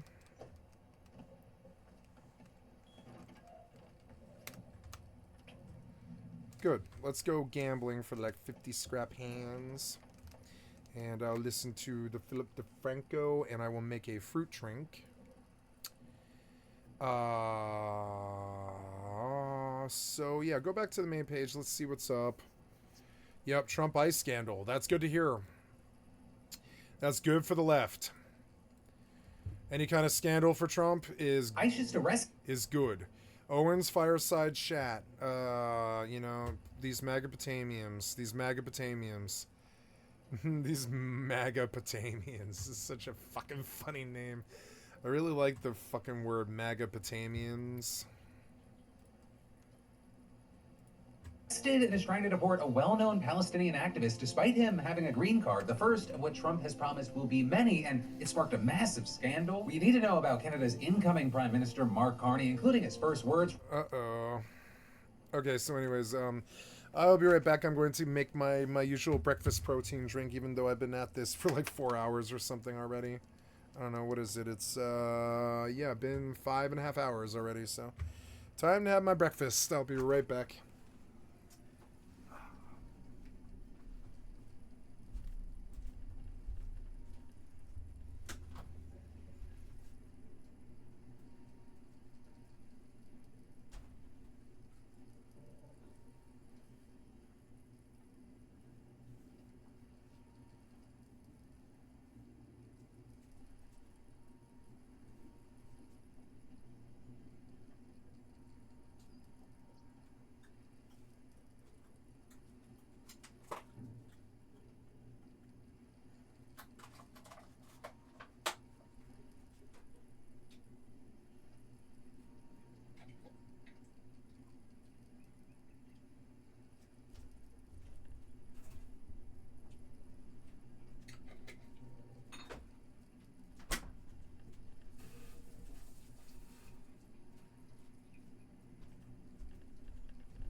Quite good.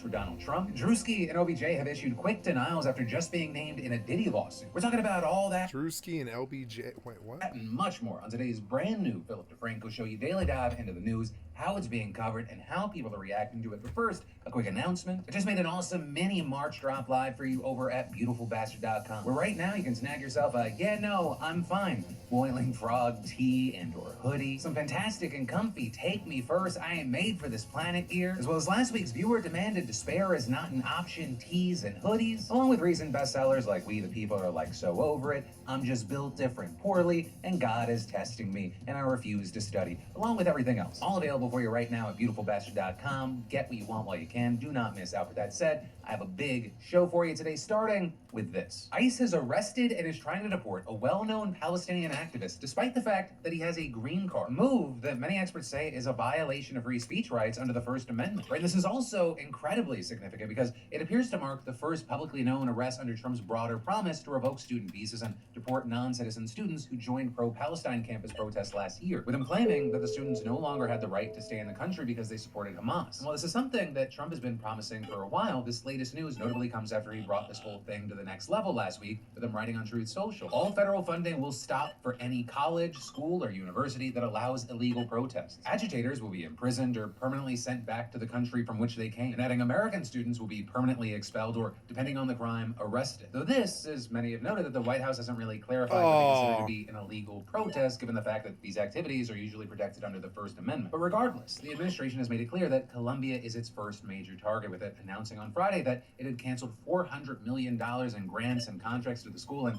now going after one of the most prominent protest leaders there. And specifically, the activist in question is Mahmoud Khalil, a former Columbia graduate student with Palestinian heritage who graduated with a master's in December. And while he was still at the university last year, he became a leader of the protest movement, with Khalil describing his role to reporters as a negotiator and spokesman for the school's pro-Palestinian group. And according to a statement from his lawyer, Amy Greer, over the weekend, Khalil was stopped by ICE agents who told him his student visa had been revoked, and saying that when he told them that he was a lawful permanent resident with a green card because his wife is a U.S. citizen, they detained him anyway. And this is Greer also said that she doesn't know where Khalil's even being held, but they're saying that she was told Sunday morning that he was being detained in Elizabeth, New Jersey, a fact that was also listed on an ICE detainee locator website, but then adding, when his wife, a U.S. citizen who is 8 months pregnant and was threatened with arrest as well by the ICE agents last night, tried to visit him there today, she was told he is not detained there. And so now you have Greer saying she received reports that he may have been transferred as far away as Louisiana. Several outlets have also since reported that records suggest that Khalil is indeed being held in custody in Louisiana. The attorney then going on to say that she has filed a habeas corpus petition on Khalil's behalf,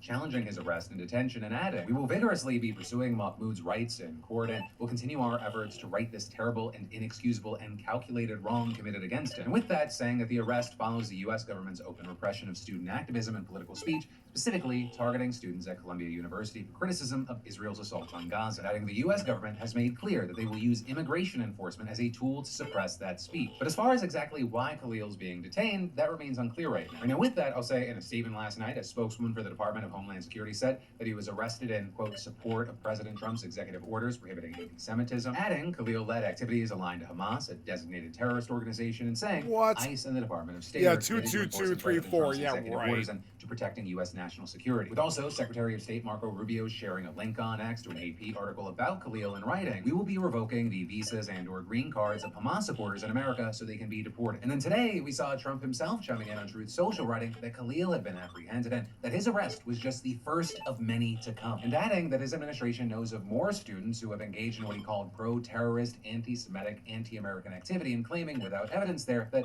many are not students, they are paid agitators. With Trump then going on to say, "We will find, apprehend, and deport these terrorist sympathizers from our country, never to return again." But very notably here, none of those official statements have said what specific crimes Khalil had actually been charged with. And that ends up being super significant because experts say that it is true that DHS can revoke green cards and deport their holders for a wide range of criminal activity, including support for a terror group. While the agency's statement seems to indicate that they are trying to revoke his green card on those grounds, it's been widely reported, including in the same AP article Rubio shared, that Khalil hasn't actually been charged with a crime. Right? According to the AP, his arrest appears to stem from an 25337, investigation by a come Columbia on. University office that has brought disciplinary Yeah, charges right. against many. With Khalil potentially facing sanctions for helping to organize a, quote, unauthorized marching event where participants glorified Hamas's October 7th attack, as well as playing what they called a substantial role in circulating social media posts criticizing Zionism in addition to other acts of alleged discrimination. But as of right now, from what we've seen, those are just allegations under investigation. And even if he's found to be culpable, Come on, bus, we're talking bus. about Yes! disciplinary action from the I'm university, up. not necessarily anything with actual immediate I'm up a legal lot. implications. I'm Which is up why we always 500. see so many experts questioning the legality I'm not of gonna this leave. move, and some just calling it blatantly unconstitutional. Right? And so with all this, we've seen many arguing that he's just being detained for protesting and expressing views protected by free speech, and that criticism notably has even come from within the halls of Columbia. We're seeing the director of the Immigrants' Rights Clinic at Columbia Law School saying that revoking Khalil's green card in retaliation for his public speech, that is prohibited by the First Amendment of the U.S. Constitution. With one legal expert even going a step further, telling CBS, if he's a green card holder, slam dunk, there's no way to arrest him. He had not been charged with a crime, or if he's, if there's something more than that, really there's no way. Number one, because you're dealing with a legal resident alien, which means you're dealing with a green card holder who has a lot of rights in our country. Right? And this is, you've had others questioning what legal authority the Trump administration would even have to revoke green cards, noting that usually such an action would require a hearing before an immigration judge. But then, Got my of course, jetpack beyond back. what the experts have been saying, we've also seen a massive reaction to the arrest online, with one example being a petition for his release getting more than 1 million signatures online as of recording. Many also slamming the move in posts, including big names like Representative Alexandria Ocasio-Cortez, who tweeted, if the federal government can disappear a legal U.S. permanent resident without reason or warrant, then they can disappear U.S. citizens too. Anyone, left, right, or center, who has highlighted the importance of constitutional rights and free speech should be sounding the alarm now. And to her point there, we've seen people across the political spectrum raising concerns. I mean, for example, you even had right-wing Ann Coulter tweeting, there's almost no one I don't want to deport, but unless they've committed a crime, isn't this a violation of the First Amendment? But also, very notably on the other side, we've seen plenty of people and groups praising this move, including the Columbia Jewish Alumni Association, which applauded Khalil's detention in a series of posts on X, with him claiming that he was a ringleader of the chaos at Columbia. You also had the Anti-Defamation League cheering on the arrest, writing, we appreciate the Trump administration's broad, bold set of efforts to counter campus anti-Semitism, and this action further illustrates that resolve by holding alleged perpetrators responsible for their actions. Though notably, even they seem to acknowledge the questionable legal ground here, adding that any deportation action or revocation of a green card or visa must be undertaken in alignment with required due process protections. Very notably, we ended up seeing the ADL getting some flack for that post from many, including major commentators like Hassan Piker, who shared that post and wrote, the ADL thinks it's okay to revoke the green card of student activists. This is supposed to be a civil rights organization, by the way. But for now, that is where we are. Of course, this is a developing love situation. Hassan. Things are subject to change. So while we keep an eye on this, in the meantime, I gotta pass the question off to you.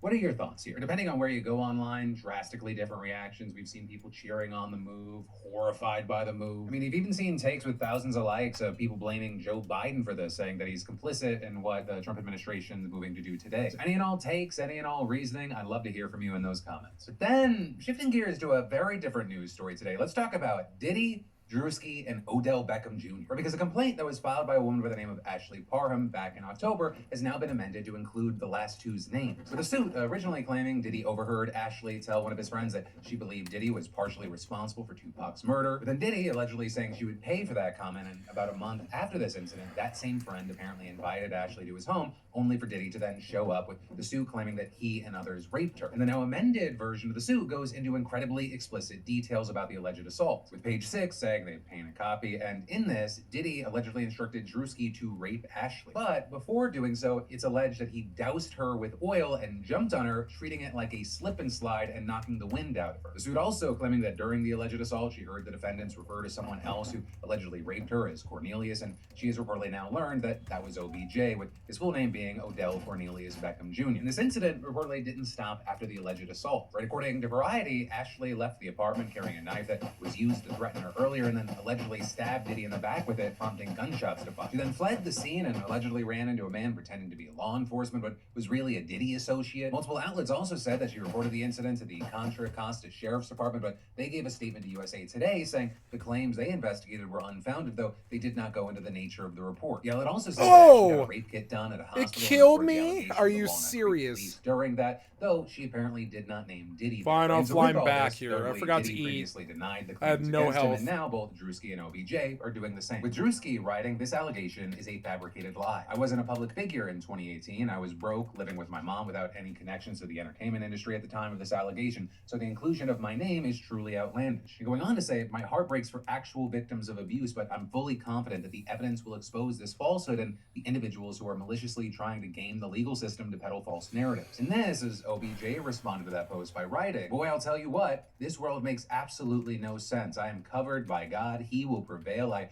know who I am. I know who you are. Keep your head. That name will be cleared. Shit's stupid." Right, and all of this is you people noting this isn't the first time big names have been brought up in the mounting cases against Diddy here. For example, Jay-Z being named in a lawsuit last year, but that has since been withdrawn, and Jay-Z is actually now suing the former accuser and her lawyer. So this obviously, as there are dozens of suits against Diddy, and that on top of the indictment that he's facing and currently behind bars over, with notably that trial set to start at the beginning of May, which is really just around the corner now. And then, we'll get to more news in just a moment, but first, do you feel like your hard-earned money is working harder for your lenders than for you? And what if I told you that doesn't have to be the case? Because thanks to today's sponsor, PDS Debt, you can finally take control of your financial future and break free from the stress of debt with no minimum credit score required. And they're not just about managing your debt, right? They empower you to take charge of your financial life. You see, PDS Debt goes beyond the numbers to understand your unique situation, crafting a personalized plan built around you, not some generic solution. No more one-size-fits-all advice, just a clear, actionable path toward financial freedom that fits your lifestyle. Whether your credit is bad or fair, they're here to help you save more, pay off your debt faster, and start putting money back where it belongs, into your savings account. And their customized programs are designed for anyone carrying $10,000 or more in eligible debt. Get started with your free debt analysis in just 30 seconds at pdsdebt.com/DeFranco, or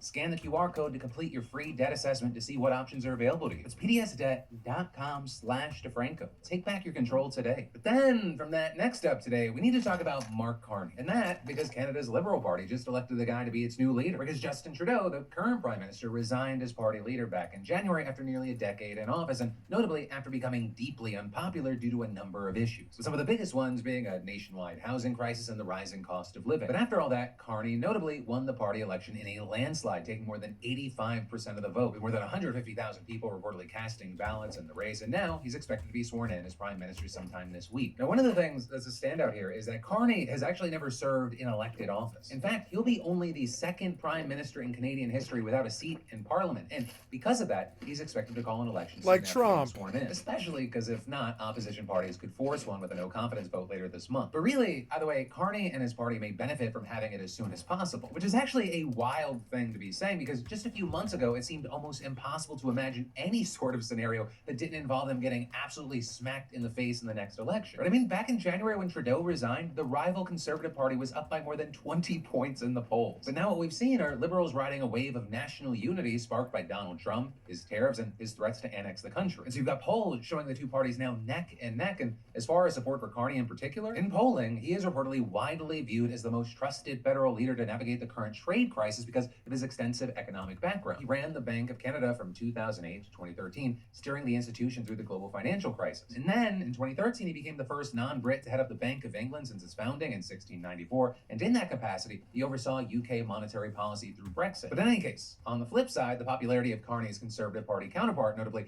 may be suffering as a result of his perceived similarities to Donald Trump. And in fact, you had Carney in his victory speech criticizing his opponent for being too complimentary of Trump in the past. So Donald Trump thinks he can weaken us with his plan to divide and conquer. Pierre Poilievre's plan will leave us divided and ready to be conquered. Because a person who worships at the altar of Donald Trump will kneel before him, not stand up to him. With that, a good chunk of Carney's speech focused on Trump, including what he described as his unjustified tariffs. He's attacking Canadian families, workers, and businesses, and we cannot let him succeed. I put my jackhammer away. And we won't. And to that point, Carney announced that he would continue the retaliatory tariffs Canada has put in place, saying, My government will keep our tariffs on until the Americans show us respect, and until they can join us in making credible and reliable commitments to free and fair trade. Carney also addressed Trump's threats to annex Canada and make it the 51st state. America is not Canada. And Canada never, ever will be part of America in any way, shape, or form. We didn't ask for this fight. We didn't ask for this fight. The No. Canadians are always ready when someone Yeah, else fuck drops it. the gloves. Yep. So the Americans, they should make no mistake, in trade as in hockey. This guy's bending Canada Trump over will too. This guy's But bending also, Trump you know, over. that Carney Like touched all on the other other issues fucking as well, leaders like, in the for world. example, one of the They biggest bend issues Trump facing over this all the country is time. He's the how and weakest whether to leader use we've its ever vast had. natural resources, right, including oil, gas, and coal, as well as a fertilizer ingredient called potash, rare minerals, and uranium needed for nuclear energy. Also, as in the U.S., immigration has been a major issue in Canada. So with that, you had Carney pledging to secure the country's borders, which notably is also a key demand of Trump, who has accused Canada of failing to control the flow of migrants and fentanyl going south. Although to be clear there's not a whole lot of either one coming into the U.S. through the northern border. In general, border crossings are down and the fentanyl crisis is improving. But also, talking about Canada specifically, just 0.2% of fentanyl seizures at the border are on the Canadian side, and only 1.5% of border control encounters with migrants happen there. And what's more, on the topic of things that Trump has said that just are not true, that he has said to try and justify his plans, I mean, Trump has wildly exaggerated the size of the U.S. trade deficit with Canada, with him reportedly claiming that it's somewhere around $200 billion, sometimes even describing it as a subsidy when, in fact, the real deficit is in the neighborhood of around $40 billion. But, you know, with that, we're going to have to wait and see what happens, both with these elections that are sure to happen soon in Canada, and also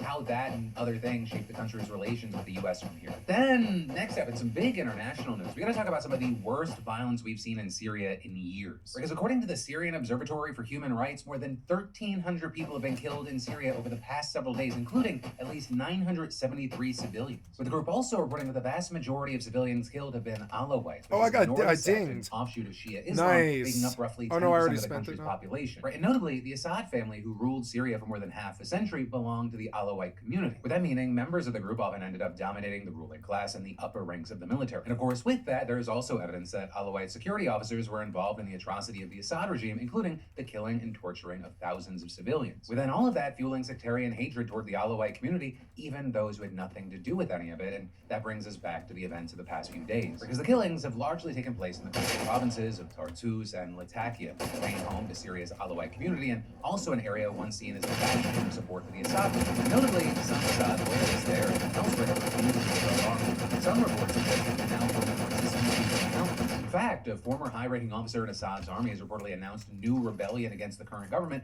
claiming he's establishing the Military Council for the Liberation of Syria. And last Thursday, some Assad loyalists ambushed and killed members of the Sunni rebel group that led the rebellion that ousted the former Syrian leader. And so in response, security forces responded by sending reinforcements to the region, but also they were reportedly joined by armed supporters who were more interested in revenge, with residents who spoke to the Washington Post reportedly describing the militants as roaming house to house, killing occupants in summary executions and pillaging what they could find. And this is there are plenty of reports and videos circulating documenting atrocities that have taken place, with, of course, everyone now worried about where things are going to go from here. Right? Ahmed al-Shara, also known as Abu Muhammad al-Jalani, is the country's interim president. He was also the head of the rebel group that led the operation to oust Assad in December, which is a group that was once Al-Qaeda, which of course had a lot of people skeptical when he came to power and promised to lead a more unified and inclusive government representative of the country's diverse religious and ethnic groups. So now, this latest violence, it's raising serious questions about both whether he's willing and whether he is able to rein in the various armed factions still operating across the country. Right, on one hand, he's vowed to hunt down anyone involved in harming civilians, also forming a committee to investigate the violence. But then, even as the state has tried to distance itself from the killings, it's not clear that there weren't at least some government forces involved. There was some witnesses reportedly saying the gunmen were indistinguishable from government forces, and others also noting that foreign fighters appeared to be among them. But with all that, the Syrian government's now saying that its official operation in the region has ended, claiming that its forces neutralized Assad loyalists in several towns and were paving the way for life to return to normal. But there have also now been skirmishes in the capital of Damascus, which seem to have been contained, but have just added to the fears that the violence isn't really over. But for now,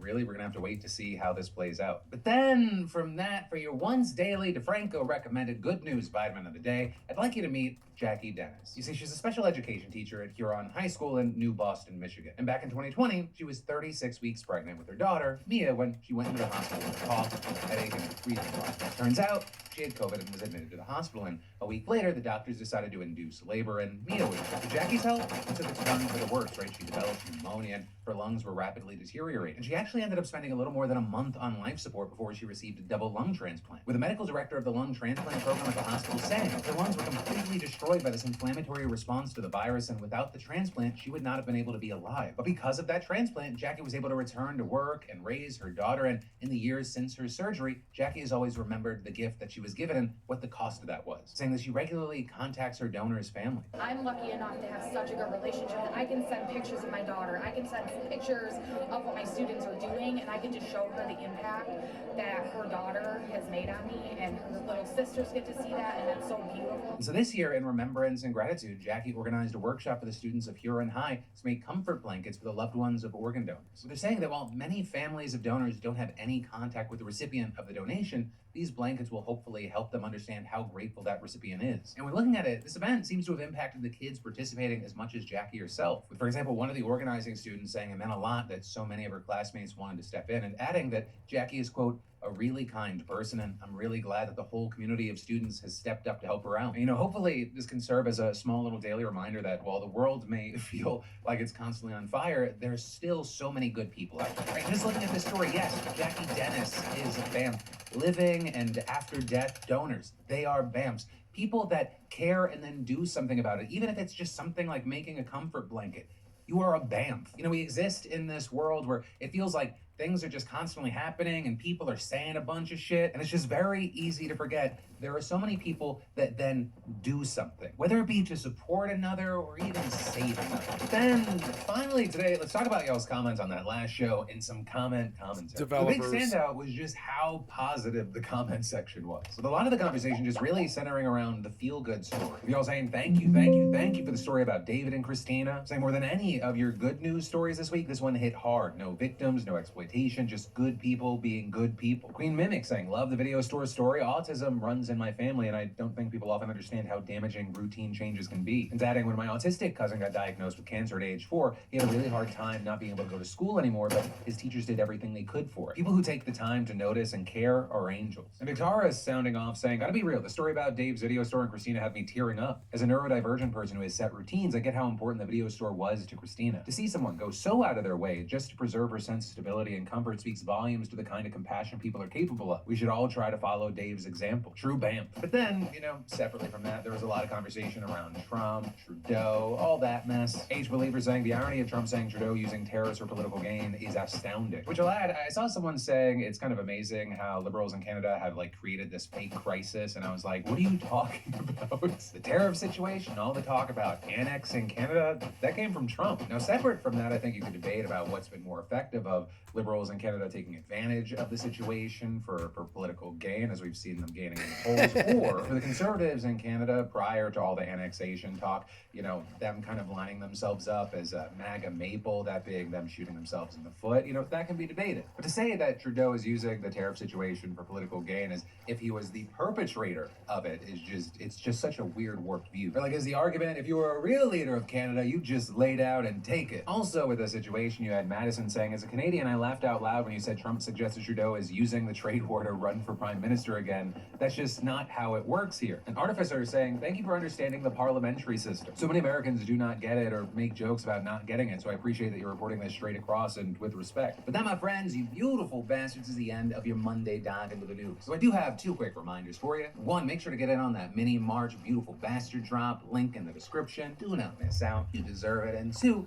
of course, remember I've got a brand new show for you every Monday, Tuesday, Wednesday, and Thursday at 6 p.m. Eastern, 3 p.m. Pacific. Thank you for watching. I love yo faces, and I'll see you right back here tomorrow.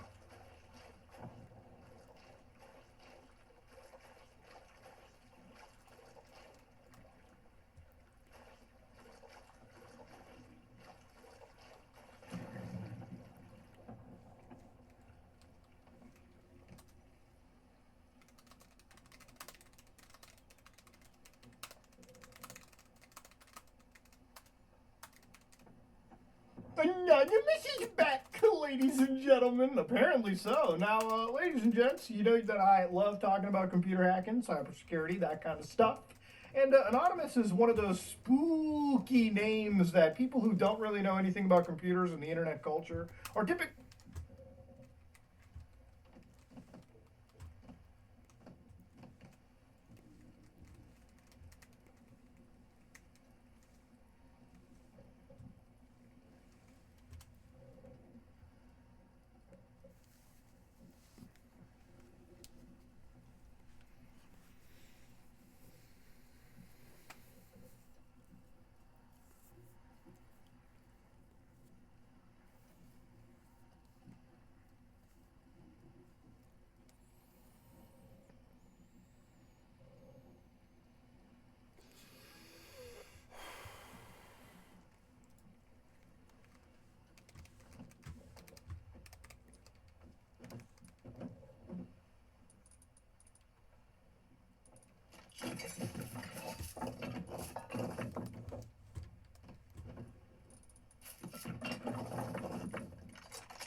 Ooh.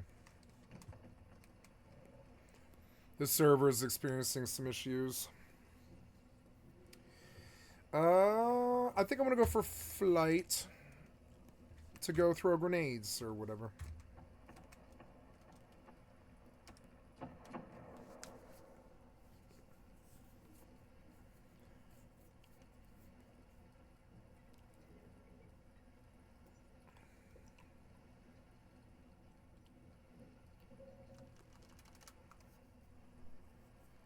Server restart. I'm gonna...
Eight minutes and a half for a reset, and then so that gives me about 15 minutes to go play a different game. Oops. Wait, I fucked that up though. I shouldn't have closed Rust. I'm gonna have to log back in. I forgot that I parked in the fishing village and they're gonna kill me, and I really don't want to lose my set. That could cause me to lose my set if I don't come back in.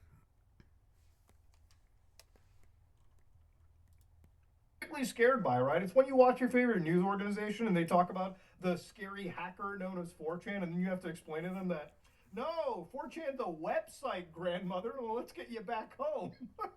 Ladies and gentlemen, Anonymous is a virtually decentralized organization. So anytime somebody says they come back, you pretty much have to ask which one, who, where.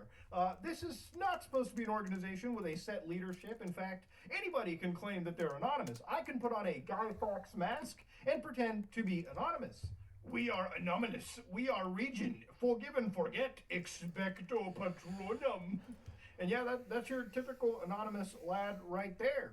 Now, obviously, there's other organizations, ladies and gentlemen. You might have heard of organizations like LulzSec, for instance, back in 2011. You talked about, compromising PlayStation Network accounts. You're talking about apparently claiming the ownership of taking down the CIA's website. So obviously you have an organization like this. Realistically, the reason why some of these hackers are quote-unquote so good is because in LulzSec's case, all right, which was a hacker collective, these people were effectively utilizing or, password reuse scenarios. So for instance, let's say that you made an account on, Ubisoft. By the way, I don't know if you guys know, but LulzSec is an EVE Online community word. We call it nullsec in the game, but LulzSec is an EVE Online term, and it doesn't surprise me at all that the smartest computer nerds on the planet play EVE Online, and they used an EVE Online reference. I might get it, but I don't think the Treehouse kids might get it. But people don't know what LulzSec means, but I do. It's a really big EVE Online reference, and I'm dead serious too. Like Keck is for WoW, for the right wing. Lulsec is like it's like an implication that there's no laws in the world. You can just do whatever you want. I'm dead serious. That's what lulsec means. It means no security, which means like all tribes, no chiefs or no cops, or essentially it means like no security. It means that you make your own security. If you get big enough, you can just build an army and build your fiefdom or whatever. Nobody can stop you, and you can just do whatever you want. You can rape, murder, pillage. It doesn't matter. There's no laws or anything like that. That's what lulsec means. It's insane. That's what it actually means. That's what the implication is on what's it called? That's what the implication is on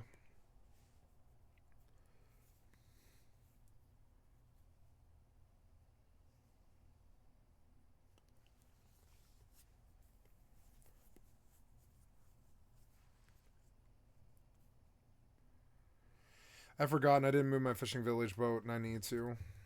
Soft Connect gets hacked. Your password. They might kill me, but at least my body might still be there, and I can still maybe recover it.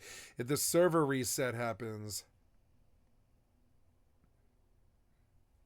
I'll lose the jetpack, but I can probably get down in the water, recover my bag's probably in the water if I did die, or it's probably just sitting on honestly on the fishing boat.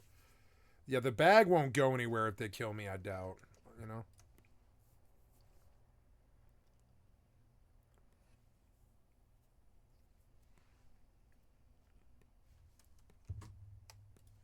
Username and passwords get leaked, and provided, they're not salted or anything, if your password is identified on one breach and you're somebody that just reuses the same password everywhere you go, congratulations, you are now hacked on 10 to 20 different or however many websites you were reusing passwords on. They would also typically go after, systems that were insecure. And obviously when you start pissing off governments and federal agencies, especially those three-letter agencies like the CIA, like the FBI, like the NSA, your time on this earth could come to a dramatic end if they don't just slap the cuffs on you and put you in a prison for the rest of your goddamn life, or at least several decades, to the point where you might really be questioning, was that hack worth it? This is not the movies where every single hacker gets a six-figure government job. No. Most of the times you come across a hacker collective, none of the hacks that they do are typically all that intricate, okay? It's very rare that you find yourself somebody that is like absolutely a god at the technical side of computer hacking. Usually you'll always find a couple script kiddies, if anything. Script kiddies being people who basically are just doing very rote hacking work, oftentimes downloading entire projects and utilizing them to do their grandiose hacks. So obviously you may not have known this, all right? God bless if you didn't. Twitter was taken down today.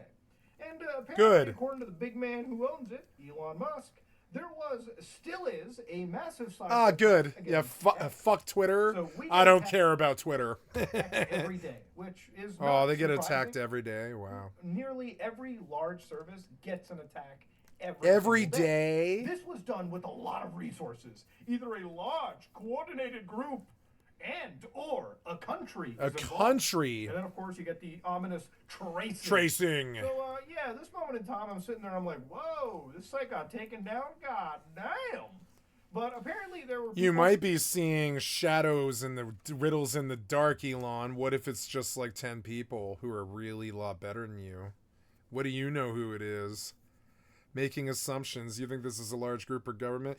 What hacker group is big? I mean, I guess, yeah, governmental hack, yeah. Maybe it's that one they talk about all the time. I don't care. You want to build these large tech empires? Deal with the fucking hackers then. I mean, they don't like that you have $400 billion. I don't either. Oh no, did you kill me? Don't kill me. No, don't kill me. I don't want to lose my jetpack. Okay, so I'm going to leave. 1 minute, 50 seconds. I just don't want to die in the fucking fishing village. No. Let me out.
Okay, we got 10 minutes to mess around on 76. Claiming ownership of this hack. So immediately I go on to, obvious like platforms like r/pop culture. Now, I wouldn't know what pop culture has anything to do with, again, X being down, cybersecurity news, and the pop culture makes no sense. But of course, one of the things we'll get to with Reddit is it's pretty much been a platform that's taken over. And Reddit had to implement some crazy rules, but we'll get to that later. It's more of a tangent towards this video. I noticed something known as Anonymous Operation Dreadnought.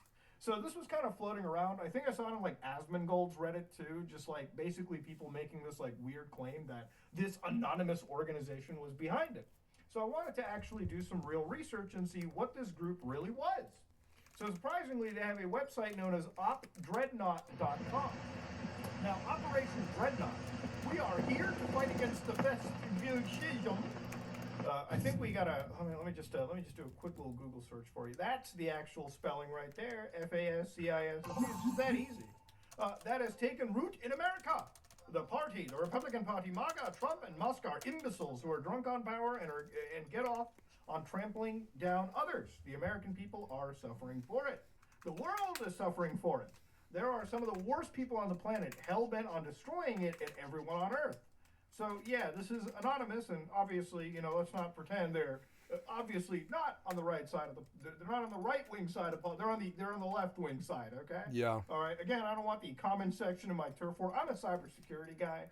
Cybersecurity has no I'm it kind really of like involves one I'm not group of Anon, but people, I amounts of stand money. with Anon. It's kind of insane. They're sort of Antifa in a way. I mean, they come out of the grassroots people who are just like interested in making sure the public doesn't get. You want to know what Antifa actually is? Is people that don't want to make the people. I'm sorry, it's people that want to make sure that the public doesn't get screwed. I'm sure they would agree with me. If you want to sum up what Antifa actually is, I think most people have no idea, and it's a very simple thing. They're people who just want to make sure that the public doesn't get screwed, and I mean this. They don't care what your religious beliefs are. They don't care what you think. They just don't want the public to be screwed. If the public likes drugs, then legalize drugs. If the public sells sex, then legalize selling sex. Don't throw those people in jail all the time. That's just fucking stupid. That's just torturing the public for no fucking reason. It's fucking stupid. Same goes with, if the public likes football, then let the public like football. It's just sort of insane. They do. Some terminals, maybe a fucking femboy on the other monitor, femgirl, whatever the fuck exists, and that's it, okay? Maybe furries, all right? At this moment in time, that's just all hackers really take. Now, if you go to the About sections, there is a anonymous operation to stop the fascism, all right? It's weird. When I think of the furries, I think of this gang turf war that we used to have in my private school when I was a kid in the 2nd and 3rd grade. That's what it fucking reminds me of. And there was for some reason, some cliques started up that my friends and I were in, and at summer school, and there was Animal Kingdom, which was kids like us who like to mimic being animals, and then there was Marshmallow. This was at a Moravian school, and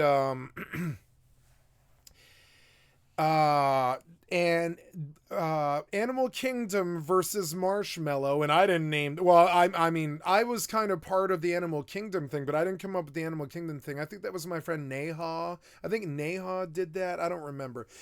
Neha might have done Animal Kingdom. I can't remember who did it, but there was like 300 kids involved. There was like 150 kids in Animal Kingdom, and there was like 150 kids in Marshmallow. It split the whole 2nd and 3rd grade for some reason.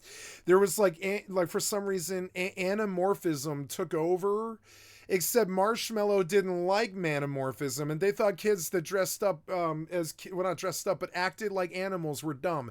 And there was like cliques. There was like the cat clique that I was part of, and there was like the dog clique, and there was like the reptile clique, and they were all in Animal Kingdom, it was all the different groups of kids adopted a fucking like a anamorphic fucking identity. I swear to God, this shit was so Yale skull and crossbones stuff. Like, but I mean, these were the cultural elites' kids, and that was the stuff that we just sort of did naturally. It was weird, and so then there was a pretend war. We were never permitted violence or anything like that, but there was a dislike war. It was like kind of a dislike war between a couple of the girls. I think it was Ellen and I forget who she was fighting with, but a couple of the girls fucking like kind of fought. And Animal Kingdom went to war with Marshmallow, and Marshmallow wasn't that big. Animal Kingdom was just the first thing that started the whole mess. It's like about 40 kids ended up in Animal Kingdom, but then there was like it just exploded from there, and they were big classes. There was a whole bunch of second and third grade classes. They had the money to do it. There was a lot of second and third grade classes and stuff. There was like 6 for each, I think, or something like that. So yeah, like so when we went to the playground, there was like 800 kids, and like I would say about 300 of us, like about half the kids on the playground, were involved in this crazy gang war that caused all this weird cohesion between Animal Kingdom and Marshmallow, and so then the school year ended, and at summer school the thing started like for real, and I'm not kidding. You know, this is an interesting story. I never thought about this culturally, how fucking interesting it is, but I'm not making this up. This happened, and I was part of it. I was one of the cultural leaders of Animal Kingdom, which is so fucking weird. So you would think that I would like being a furry, but no, because there's this weird like implication that you might like sex with animals or something, and that's not something I ever want to be related to or anywhere near it. And I'm not saying that furries are into sex with animals at all. That's not the implication I'm making. I'm saying it's still, like, as I always say to furries, is just down the road from bestiality. Is it against the law or immoral? I would say no. But it's just down the road from bestiality in my mind. Being attracted sexually to animals is just down the road from being from bestiality in my mind. So it's never been a thing I'd ever even remotely consider. Being a furry, absolutely not. So, but are they bad people? No, I don't judge them. I don't care. I think they're great. Got no issue with them. Just like every other faction on the fucking planet. They're just a faction. They're fine. They're like juggalos or I don't know, mods, or I don't know, whatever. It doesn't matter. So like, just take a journey through my fucking, like, my childhood a little bit in the second and third grade year. So Animal Kingdom and Marshmallow sort of set off the first year, but it was not that bad. It was only about 80 kids or something like that, but it was kind of in the Harry Potter age where everybody was reading books and everybody had kind of an affiliation, and there were cliques and kids. One of the things you couldn't say about any of the kids was that they were antisocial. I don't remember anybody in my elementary school being antisocial or outcast or anything like that. That just didn't happen. Everybody had friends. Everybody had a circle. Everybody. So, and I missed that very badly. I came up in that kind of world where just not having friends wasn't normal, where just, it was just so easy to make them. But I mean, we were all next to each other each day during school. When you take that out of people's lives, it ends. This is why church is so pressed in the right wing, is because you're around people, and at least on Sundays, you're around your community, you see other people, maybe you date one of them or something. That's why church is good. It's one of the things that really proves that God is great or whatever. So, I'm an atheist, or I'm an agnostic, but I like everybody else on the planet will say that God is great or whatever. I think God is a force for good. So, but whatever they think God is a force of good. It obviously usually has a good effect on people. I think it's a force for good. So, but I grew up in a Catholic school, and we're talking about that now. So, Marshmallow and Animal Kingdom, and I remember this fairly well. In the second grade, it was sort of just this dumb thing that we did. But by the third grade, we were a little bit older and a little bit more developed. And it became this sort of thing, a sociological thing, where suddenly, at the end of the third year of third grade, somebody decided that it was cool to have a gang war. We don't know. It was probably everybody. I think everybody decided it was going to be cool to have a gang war, and we don't know what that means in a non-violent, very pussy private school. We don't know what the fuck that means. It's essentially just clickism and being nasty to each other, and everybody signed up for it too. Like 300 fucking kids signed up for it. It was so dumb. It started out as like this 20v20 thing, but by the end of the third grade year, and they weren't idiots. These are like the smartest people on the fucking planet, basically. They were like the cultural elite kids who get $150,000 educations who outsmart you and shit like this. They're like proud of it, and they grow up to be the world's surgeons and the doctors and the fucking mathematicians and shit like this. They were like overachievers and shit. And that was the crowds that I came up in when I was young, all the way all the way throughout to high school. I was in mostly private schools competing with the world's smartest people. And that's where I get my personality from. And so Marshmallow, and I don't know where they got the name Marshmallow, but it pissed off Animal Kingdom that they went with Marshmallow thinking that it would piss us off, thinking that it just sort of trivialized our identity thing about anamorphism, which is what I imagine the furries probably feel. I imagine that's what the furries feel. It's something that I can relate, because when the top person on the other side, I think it was my friend Ellen, ran Marshmallow, she like fucking decided that Animal Kingdom was so dumb. And she was such a hater. I think she wasn't a hater, but she was just sort of confrontational. So she labeled Animal Kingdom as dumb, and all we were trying to do was not dress up, but like act like cheetahs. It was just me and my friend Christopher and my friend Ian and a couple of other girls and stuff. My friend Neha, and I remember all these people. I never ever see them again, but they were my best friends when I was growing up. And and we all wanted to be cats or dogs or something or another, and we were running around pretending we were third graders. It sounds sort of fairyish when you're talking about it like from an adult point of view, but we're third graders. We like we like acting like cats and holding our hands behind our butts and being like, I have a tail and all this stuff. That's what third graders do. They're just kids. They're just lollygaggers. They just, they fuck around. But it got stronger where our crew created a party affiliation with Animal Kingdom, and other kids could join us, and we made friendships we wouldn't have normally have made, and we brought people into the Animal Kingdom, and then we were exclusive, and then when we were exclusive, Ellen or somebody else, I think it was Ellen, kind of went up against us for a while, not a while, for 2 solid years, she went up against us, and she built Marshmallow, which was a joke. And anytime you would ask a Marshmallow, kids play games like this. Anytime that you would say you were Animal Kingdom, a Marshmallow would make fun of you, and they're like, we're Marshmallow because your name doesn't matter. Our names are dumb, which is Marshmallow, because whatever you call yourself doesn't matter. That's the kind of thing a third grader would say to each other. That's what they would say too. They like downplayed us by making fun of like calling themselves Marshmallow, and they were like, it's lackadaisical and dumb word that sort of downplayed what our whole identity thing was. So we were insulted. I mean, you would be insulted by it. Hey, people were using my stuff. Yay. I have to repair this motherfucker. Where is the thingy? Get some popcorn and some adhesive. The only thing that matters here is the adhesive and the Brahmin and the Santa and the honey. Yeah, the honey's good. And the Santa, I kind of want that. Yep. And, is there gunfire? Oh, yes, there is. Are you shooting my thing? Are you shooting me? Oh, hello. I believe I will sell anything I picked up. Yeah. Oh, I bought a pistol and I didn't mean to. So I came in to do the atomic shop. Oh, good, I did it. So let's leave. Quit. And so, okay, so come second year, they made Marshmallow, and it was only like a group of 6 kids or something like that. By the end of second grade, they had made their cliquey friendships and stuff. So it grew bigger. It was like 14 kids or something, and we were like 20.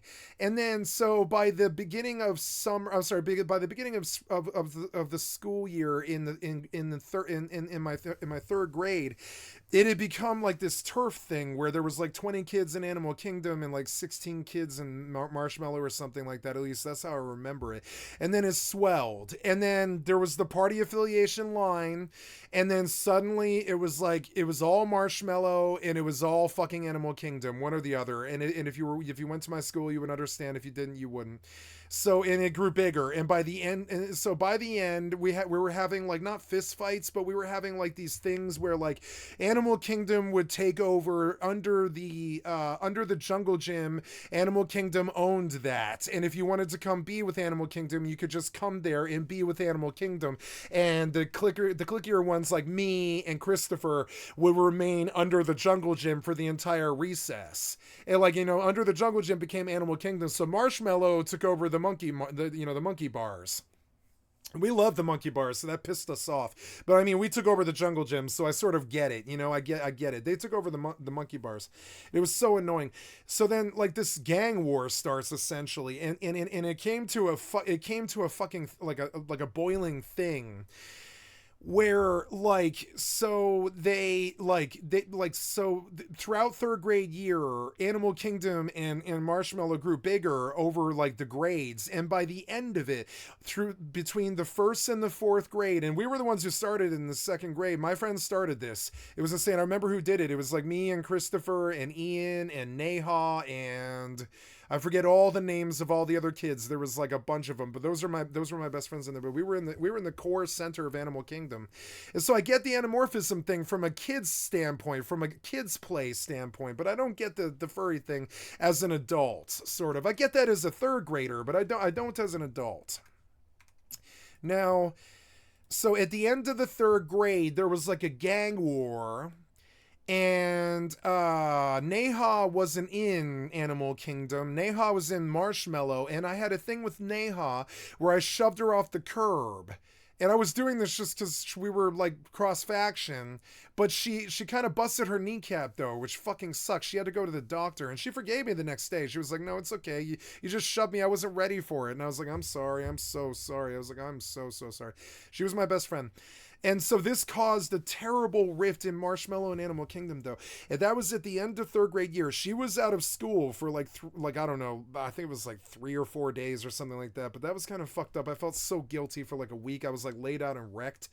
That year also, I flattened the arch on my left foot, jumping down an entire fucking story of stairs, and there was all this other stuff that happened in the second and third grade.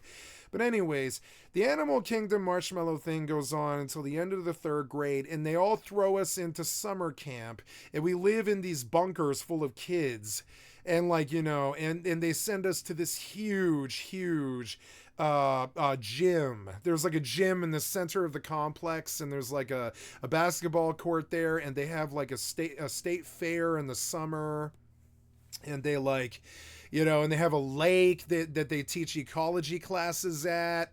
And they like, they have people come and sell all kinds of sundries and vendor stuff during the fair. And there's like a summer camp there that lasts like 6 weeks or something. And this was a Halicon memory of my youth that's very, very strong. The summer was really the most amazing summer of my life. And I remember key things about it. Like there was the summer fair. They brought a Street Fighter 2 machine, and they let the little boys go nuts. They brought a Street Fighter 2 machine, and we were there for 3 solid days. We went to the state fair from Friday, like afternoon, until like 9 p.m. or something. And then Saturday afternoon Saturday morning from like 7 a.m. until like 9 p.m. at night. And then Sunday from 5 a.m. until like 9 p.m. at night. That thing was like the most coolest thing I remember from my childhood. It was amazing. These performers come, and there was like vendors competitors, and there's like, there's like dunk the science teacher and shit like this, and there's like, and all the stuff the kids do.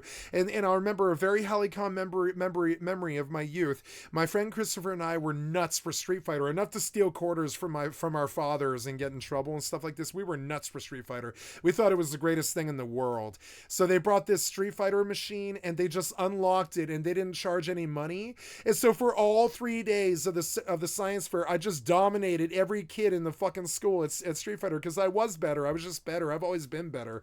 I was better back then. You know what I'm saying? So, and these kids were good at Street Fighter too, but I mean, I was like, I was really good at it, and it didn't cost any money. So we just played for like, I think it was all in all 30 hours straight or something. We went from like 7 in the morning on Friday or whatever. No, it was like 5 in the afternoon on Friday, but it was like 7 in the morning on fucking Saturday until 9 p.m. at night. We just like played Street Fighter 2. I'll never forget it. And then we would just run around the gym with 300 kids, comprising for like the first, second, third, and fourth grades. I think it was. I don't think fifth graders were there. I think it was like first, second, third, and fourth graders. It was like really young. And so Animal Kingdom and the Marshmallow had its big blowout Sunday, the end of the state fair.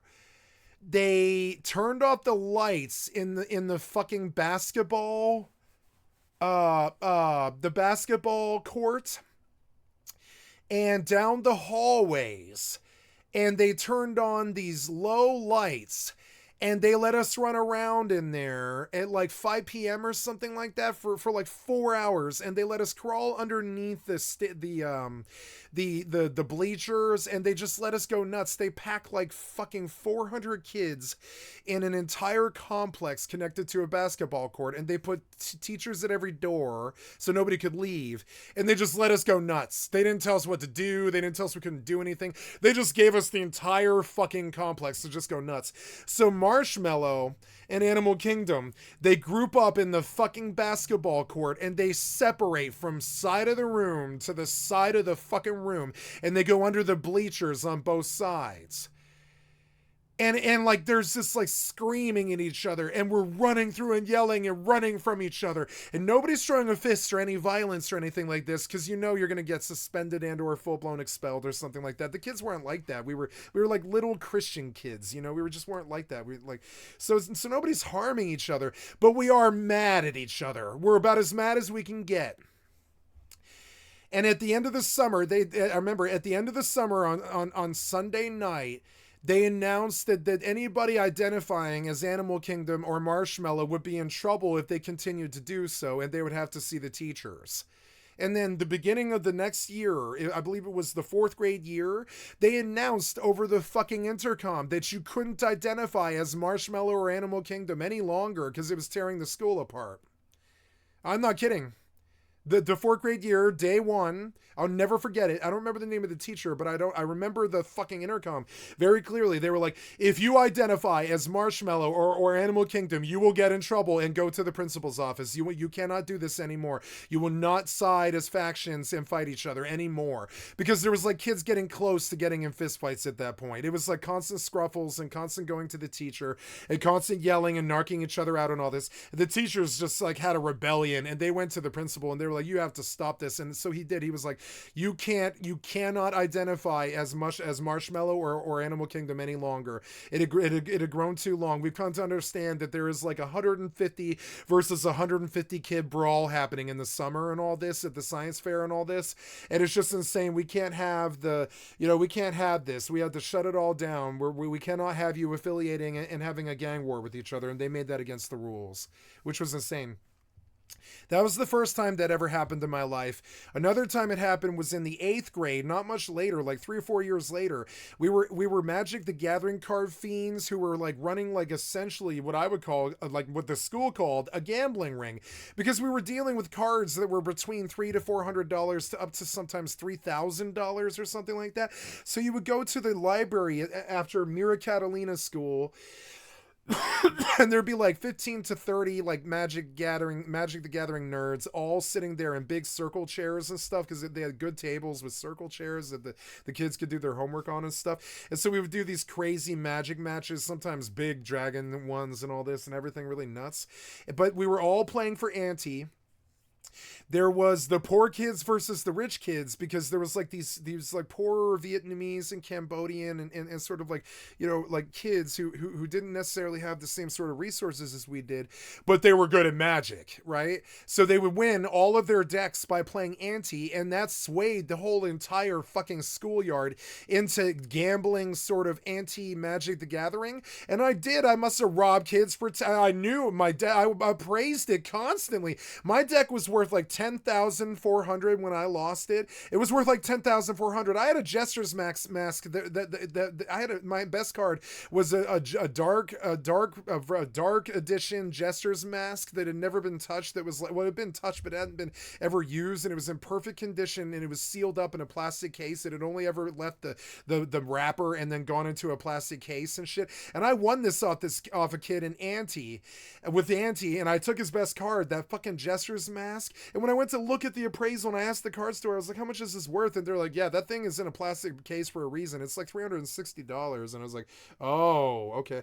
And so then it did comprise like 1/3, but I had all these other crazy things like dark, you know, because I played early. I played like first and second edition goddamn Magic the Gathering.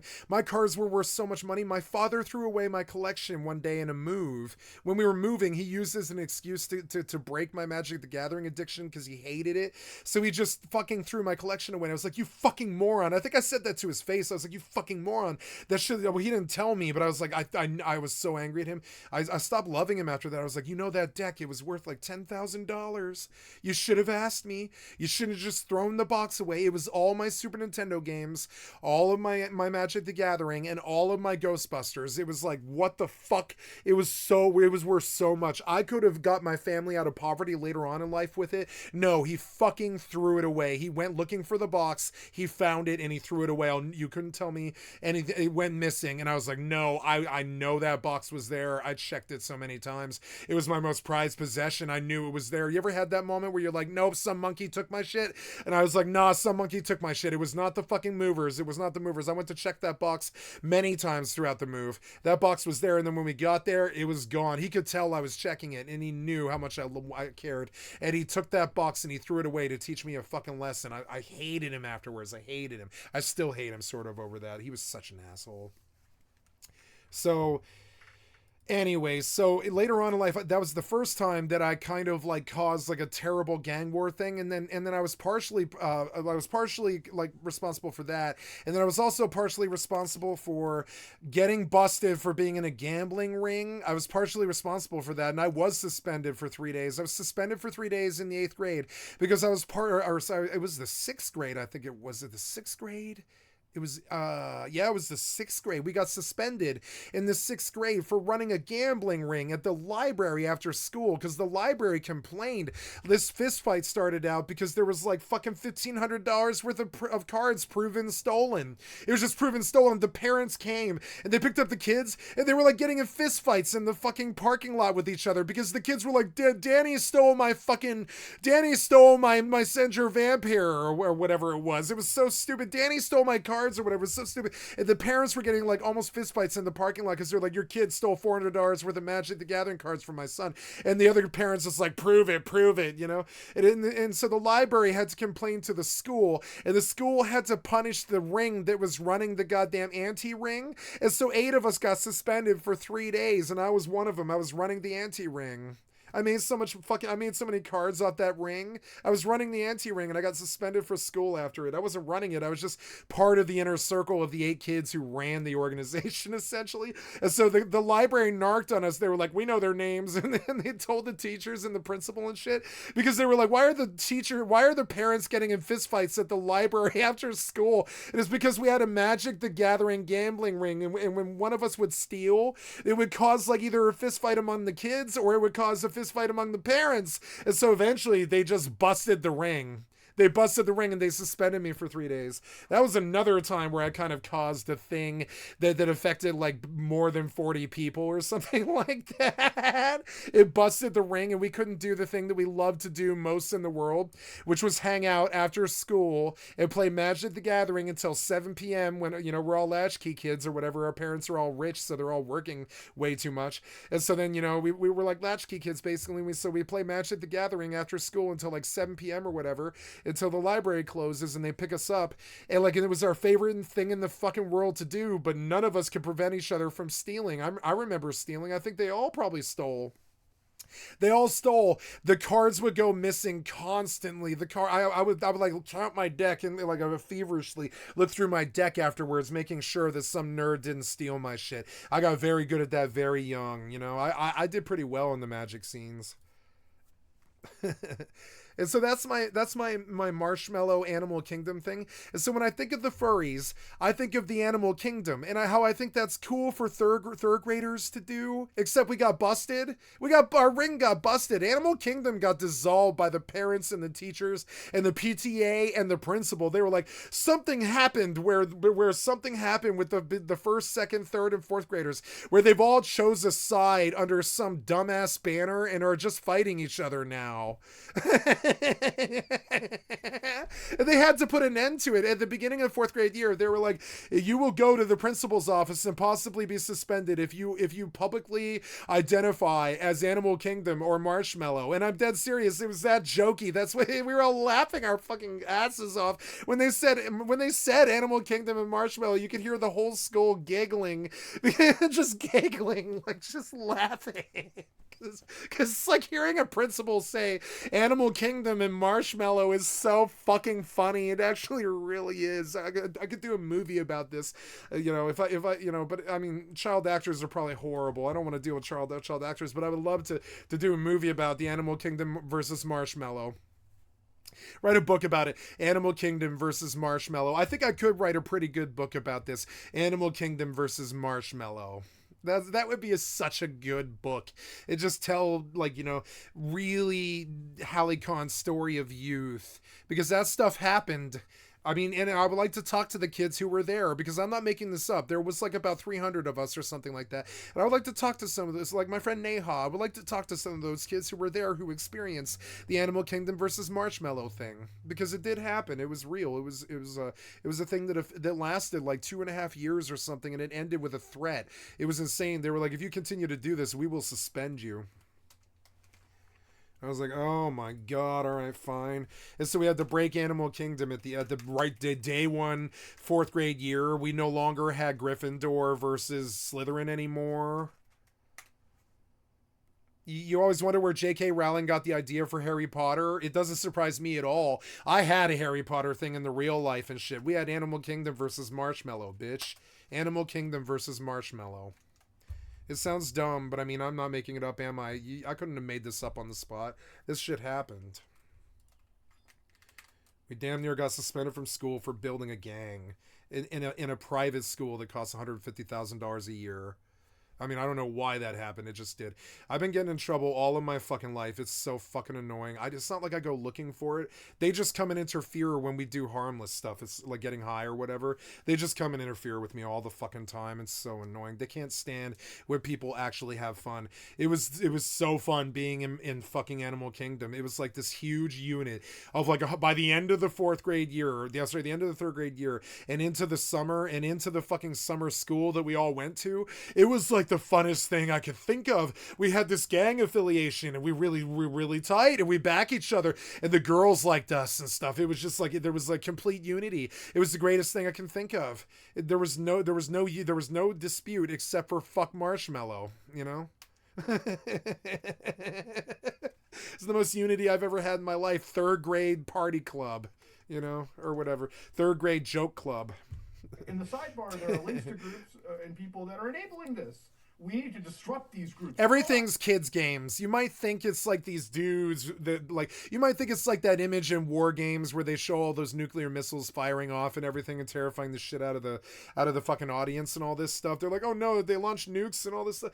And it's like everybody thinks the world is War Games, but no, the world is actually Harry Potter. It's fucking dumb, but the world is actually sort of Harry Potter. Everybody thinks that they're a vampire or a fucking like a mage or like an oligarch, or a fucking like a wizard, or like a muggle, or like a, you know, a hick or whatever. There's all these identity crisis things going on, and the whole world is essentially just a bunch of factions and a big Harry Potter fucking joke.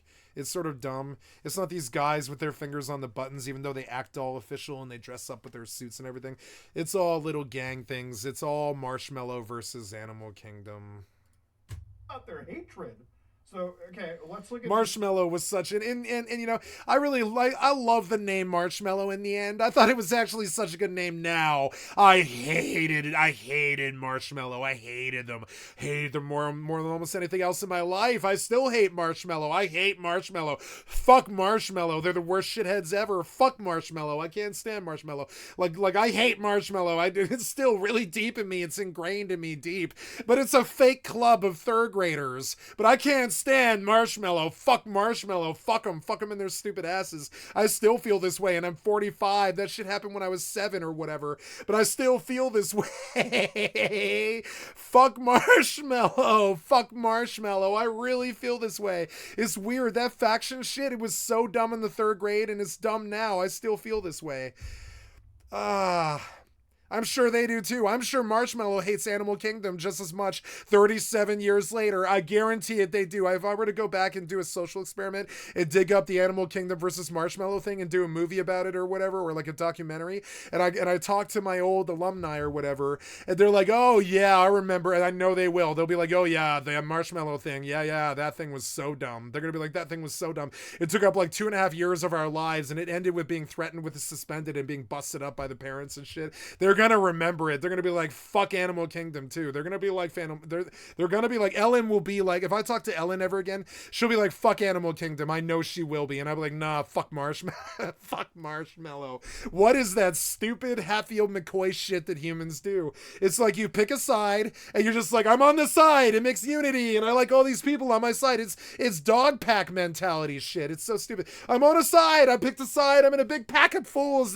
They're all backing me like a dog pack and I feel really good. We're in a Zerg or whatever. Fuck Marshmallow. Fuck Marshmallow. And you go goose stepping through Trafalgar Square or whatever. It's so stupid. It's like, why do humans do this shit? It doesn't mean anything. It's 3rd graders fucking around with each other on the recess yard. Except now they like to use guns and napalm and shit. I wish they wouldn't. I wish they would just fist fight in a big massive brawl. You know what I would be okay with? I'm not okay with World War. I'm not okay with World War at all. But you know what I am okay with?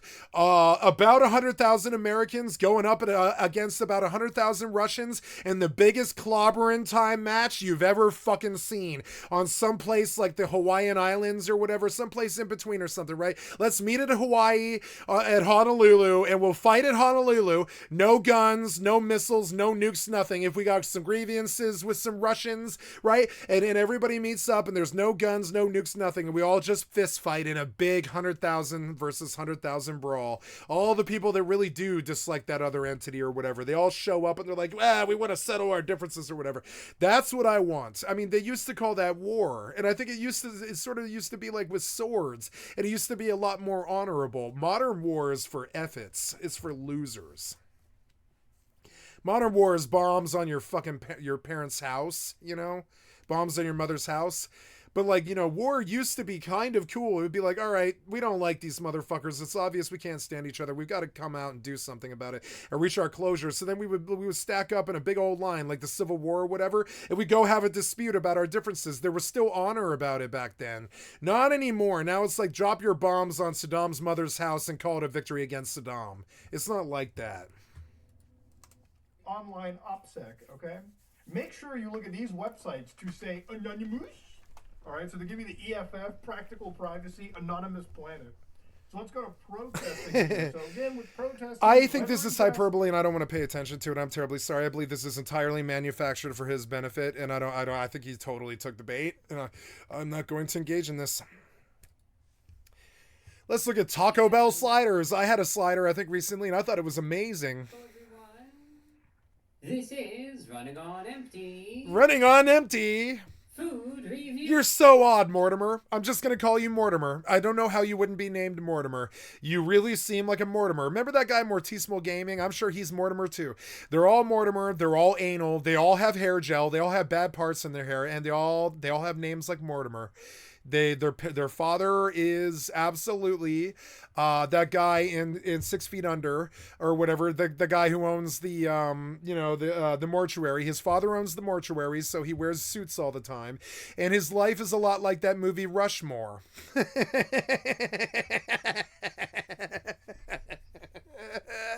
And I'm sorry, I like making fun of nerds like this because it's just, to me, it's the bad side of autism. It really is. You're dressed up looking like a fucking suit dummy. What's that guy from Addams Family or whatever? Lurch. You're dressed up like Lurch. You've got a Mortimer haircut and Mortimer pale skin and Mortimer autistic green eyes. You got your autistically badly fucking tied tie. You've got your pale skin, your Taco Bell bag, even though you look like a fucking suit dummy. And yeah, Mortimer, I'm guarantee that your name is Mortimer. You. Tell me your name isn't Mortimer. It doesn't matter what your name is. I'm going to call you Mortimer. You really seem like a Mortimer. It's a thing. I think there's been some internet memes a lot like this. Like, God, what am I thinking of? Is it salad fingers or something? No, there's been a lot of internet memes that sort of make fun of this even the Addams Family is kind of a lampoon of dudes who want to appear like this, like Vincent Price or whatever. Dudes who are obsessed with Vincent Price and want to dress like him and talk like him and be like him. They often like Orson Welles as well, which I do too. I like all of these people and all of their influences, everything. But you couldn't pay me money to dress like this goddamn suit dummy. Hello, ladies. Hello. Everyone watching. Welcome. You are from Ohio, Mortimer. Why do you act like you're from the Addams Family? This newest edition. Maybe he is blue blood. He's got very expensive shit in the background. Of the running on empty. I'm talking very expensive, like 10, 20 grand worth of shit. Yeah, the globe, the stuff that's in the glass, I'm fairly sure that's all antique. Maybe the painting on the wall. All of that stuff is real expensive. Food review series. I'm your host, The Report. Or it's fake and I'm being tricked. But no, that lamp, it looks like it's $30,000 or something dumb. I'm sorry, but that lamp, it really does look pretty expensive.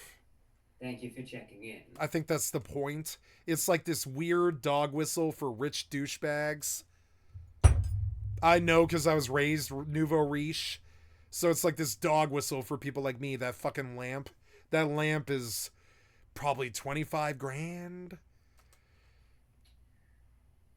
So, as you could sort of see, it's like I'm almost... Nah, probably these days like 17 to 26, somewhere around there. I wouldn't pay more than 27. That's how you know you've been born nouveau riche or whatever. Not born, but you were born into being like nouveau riche or whatever. When your brain tells you what an antique is worth. Like I was in the lower class too for like 20 years, 30 years now. Well, like, yeah, I was in the lower class for 30 years and I was in the upper class for 10 years. But the 10 years was at the beginning of my life, so I had to learn a lot about being rich.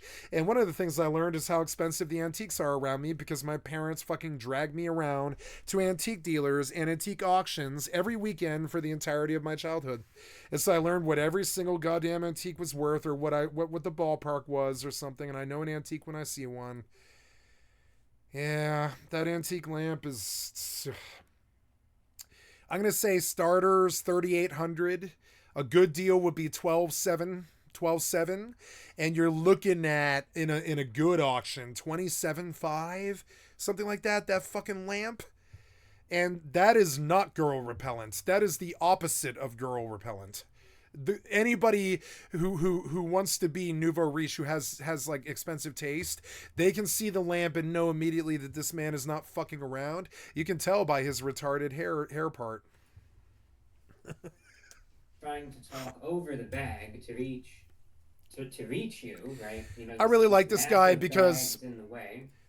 An old friend of mine really liked this guy. So whatever. And obviously in such a massive bag, such as this one, I mean, maybe it's just the perspective relative to the camera, and it's not actually. Will you touch my salad fingers? But surely there must be massive items inside this, right? Wrong. But It might. I don't according need you to some, talk. I need and the I slider. don't agree I don't with need that, you to so take that's notes basic about the stuff. fucking slider. Yeah. I need you to show me the fucking slider. So show me the slider. Sliders are. Yeah, they're good. I like them. I like Taco Bell. It's now my favorite. Used to be They Wendy's, come in but this little Wendy's pouch got too expensive. But Taco Bell's still reasonably Here. reasonable. It's not reasonable. It's a little above reasonable. under with the Taco Bell logo. Uh, I might. but I mean, their food finally is a lot cheaper to produce. get a thumbnail shot that I might actually use here. I don't Onto a sad face. think you should have put this in the video or whatever if you're making all this money. Why are we standing here looking at this? I want to skip through, but I can't. I just don't really understand why. There we go. Bell. It looks fucking amazing. No, I have not had this. I've not had this. Yep.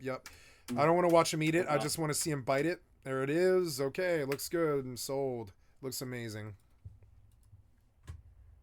These Magapotamians demand a Nobel Peace Prize for Trump. I don't think so. You don't demand Nobel Peace Prizes. Elon Musk is making everything up, testing my subscribers' recipes, what van life alone is actually like. Assassin's Creed Hexe details and speculation. How I cook inside my car, no fridge, no problem.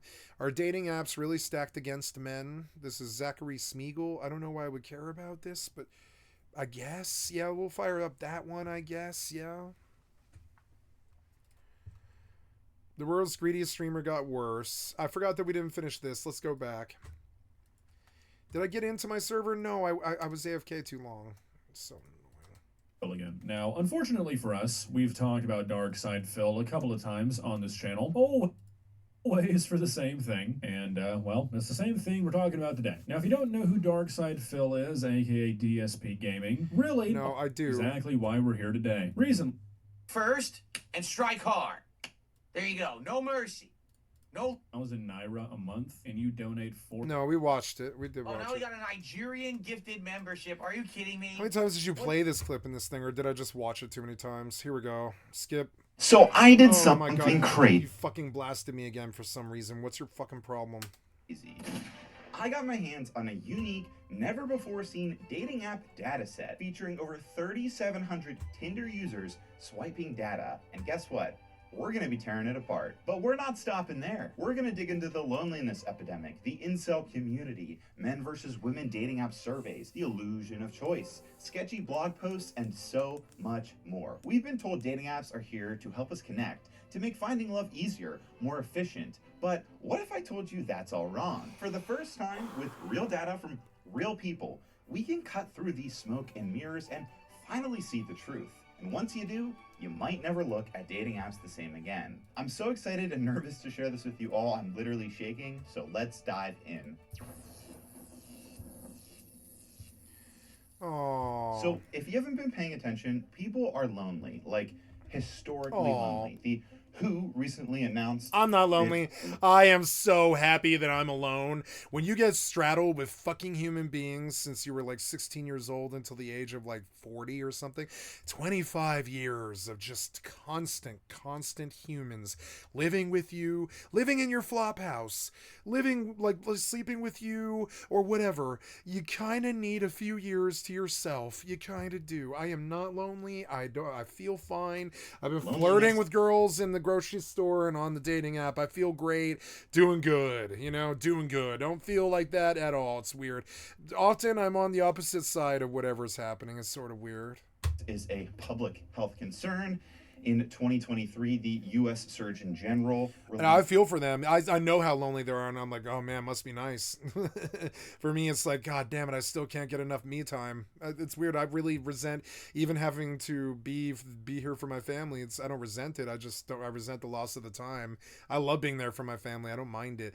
It's that I resent the loss of the time, and that sucks. It's like, that's how alone I want to be, is I can't even stand the few times that I see anybody else at all.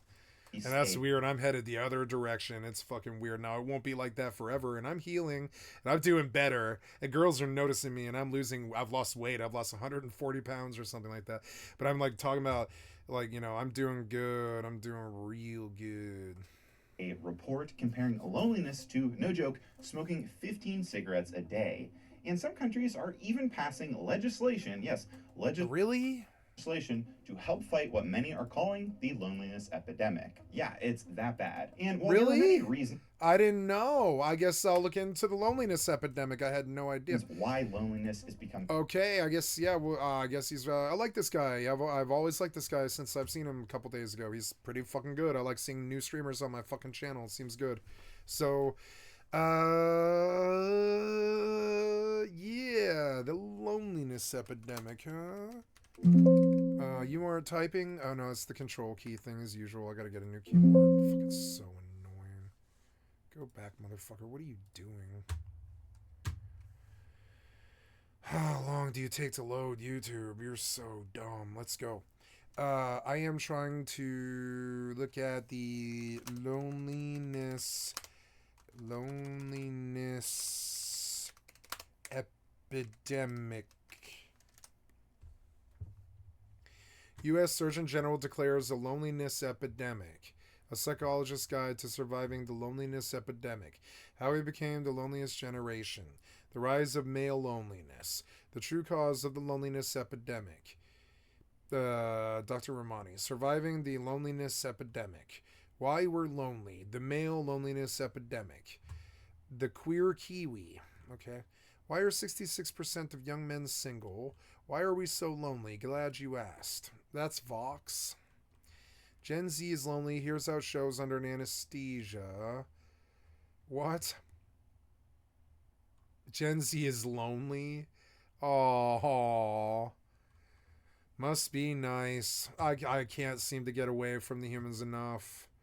I'm so sorry that I just don't share the same struggles at the same time. But I can't seem to get the humans out of my life even. I can't seem to get them out enough. I just lost another friend, and I'm like, well, compartmentally, that actually is in line with the theme of getting away from humans, though. It's sort of annoying. Like, when I lost her, I was like, it's so annoying. It's not even my fault this time. Or, I mean, well, no, it wasn't my fault last time either, no. But, I mean, like, it's not even, like, I mean, this wasn't my fault, though. I lost her, but it wasn't my decision. It was somebody else's decision, and I was like, okay. And it sucked. And I was like, well, I'm sure that's going to affect my personal life. That's going to be annoying, losing my best friend. That fucking sucks. But it is in line with getting away from humans in general. It actually is. It's like right in line with it. It's like right in line with what I know I want, which is like, it's been 25 fucking years of chaotic, drugged fueled madness.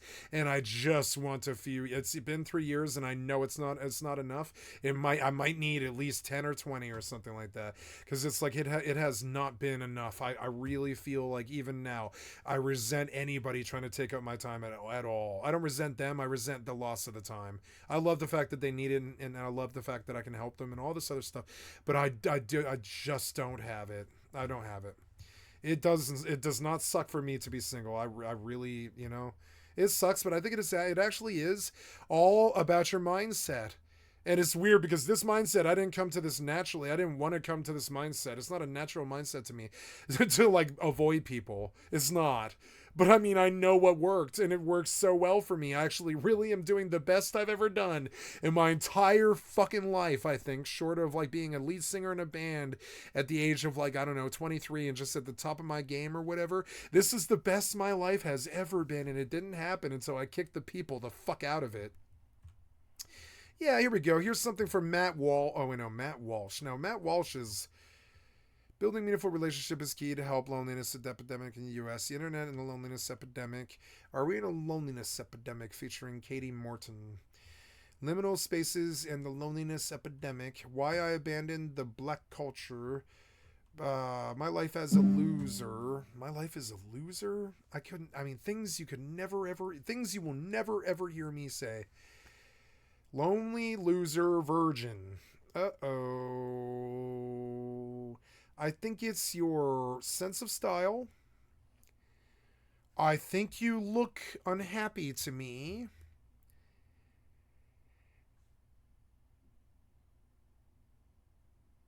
And I think you're a bookworm shut-in.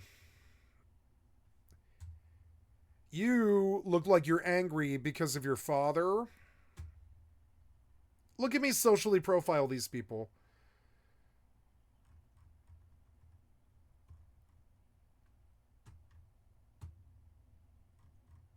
want to see the ones that seem to be embodying this struggle. You look like a bottled up... You look like you're bottled up so bad you're going to explode out of your own asshole. This guy, he looks like a sociopath. This guy looks fine.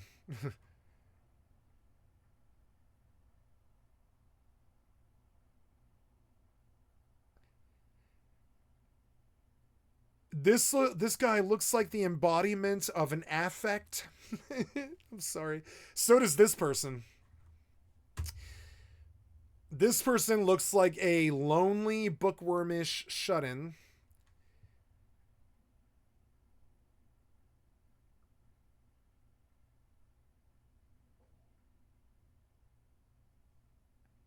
I don't know. I don't want to do that guy. I don't know why.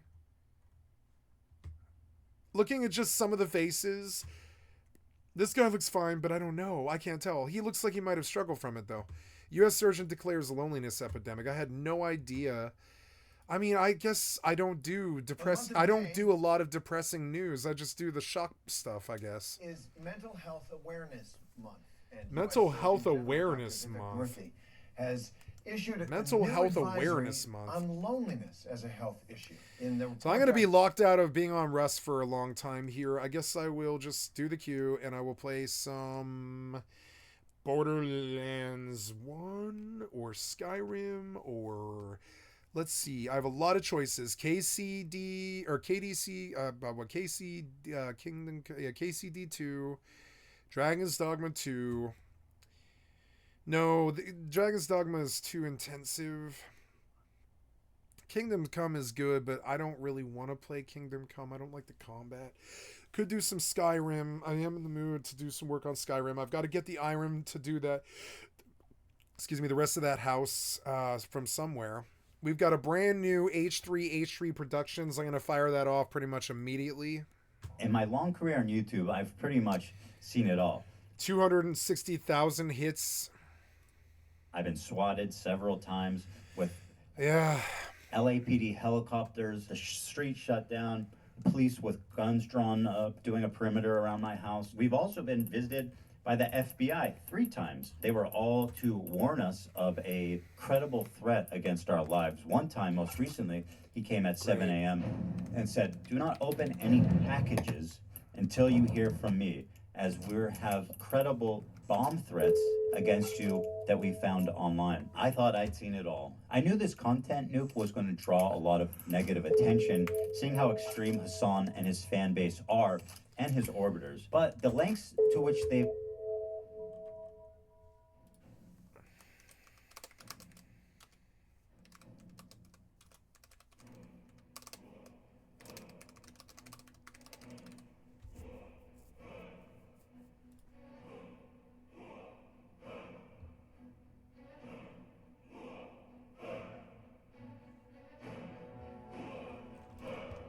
gone to harass us and get revenge for going after their god king Hassan has frankly gone beyond any type of point of civility and humanity, to the point where they're calling CPS, Child Protective Services, to come to our house and break up our family.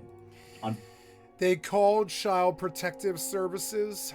Friday morning, an agent showed up to our house saying that they had received an anonymous tip that our children were crawling around in dog shit, eating dog shit, and contracting diseases. Not only have they called CPS on us, now they're starting to try to call in a 5150 to get me committed. It's really gone on too far, and at this point, I'm ready to take no prisoners, take the gloves off, and call out everybody who needs to be called out. The thing is, once you target my children, then a line's been crossed that cannot be walked back. Once my kids are involved, when people are targeting my children, harassing my children, there's no length that I won't go to take care of this. And I think that's something that every parent can relate to. All these people, incidentally, who are promoting this type of insanity are, in fact, childless and will likely remain that way.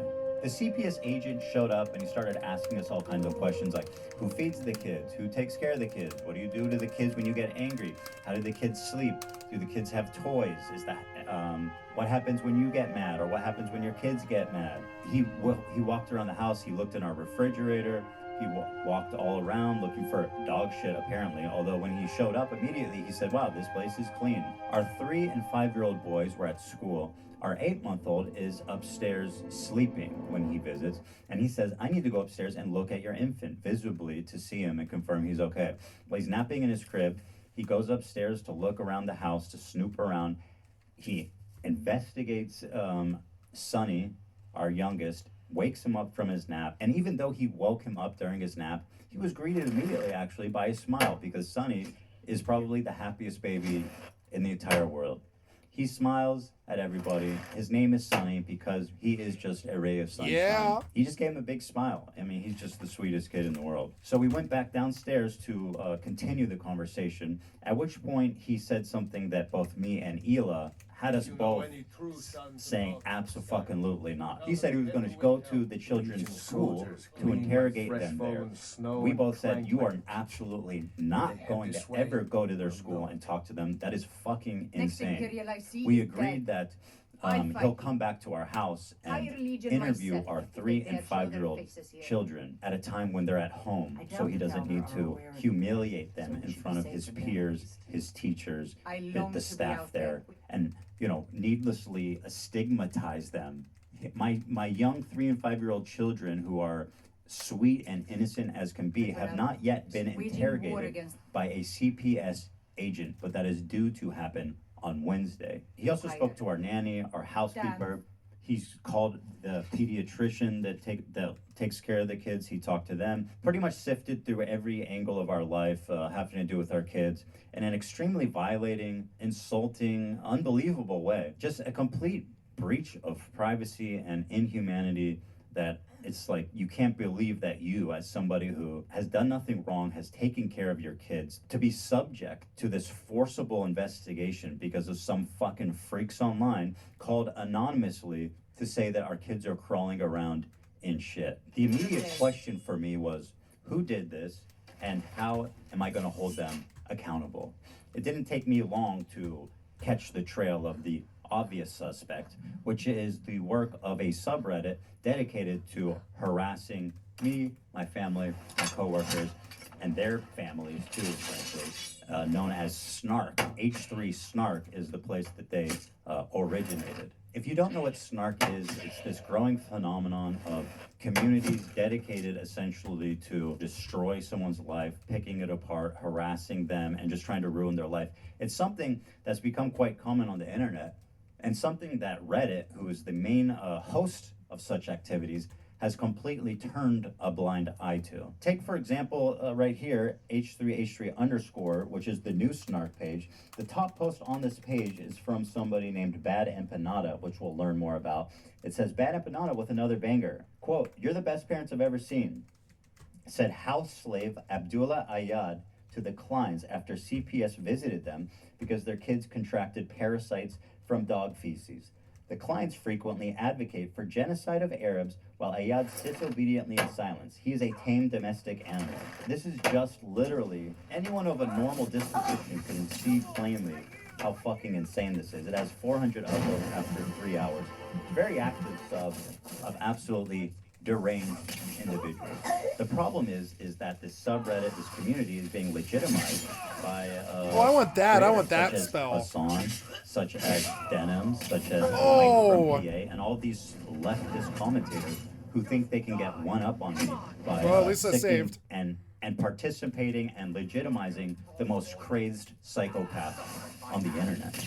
I bring this to YouTube because I respect the H3 Snark, and I believe that they're being silenced. And I saw on the H3 Snark that Ethan had uploaded Instagram stories about Mika's rhetoric. It says, and it's about the H3 Snark subreddit. For more than a year now, Ethan has been talking about it and saying how toxic this place is, how they promote harassment, doxing, stalking, and why it should be banned. I believe the Snark subreddit on Reddit should be banned. It's literally fostering the most psychopathic. It encourages harassment, doxing, stalking. It's just,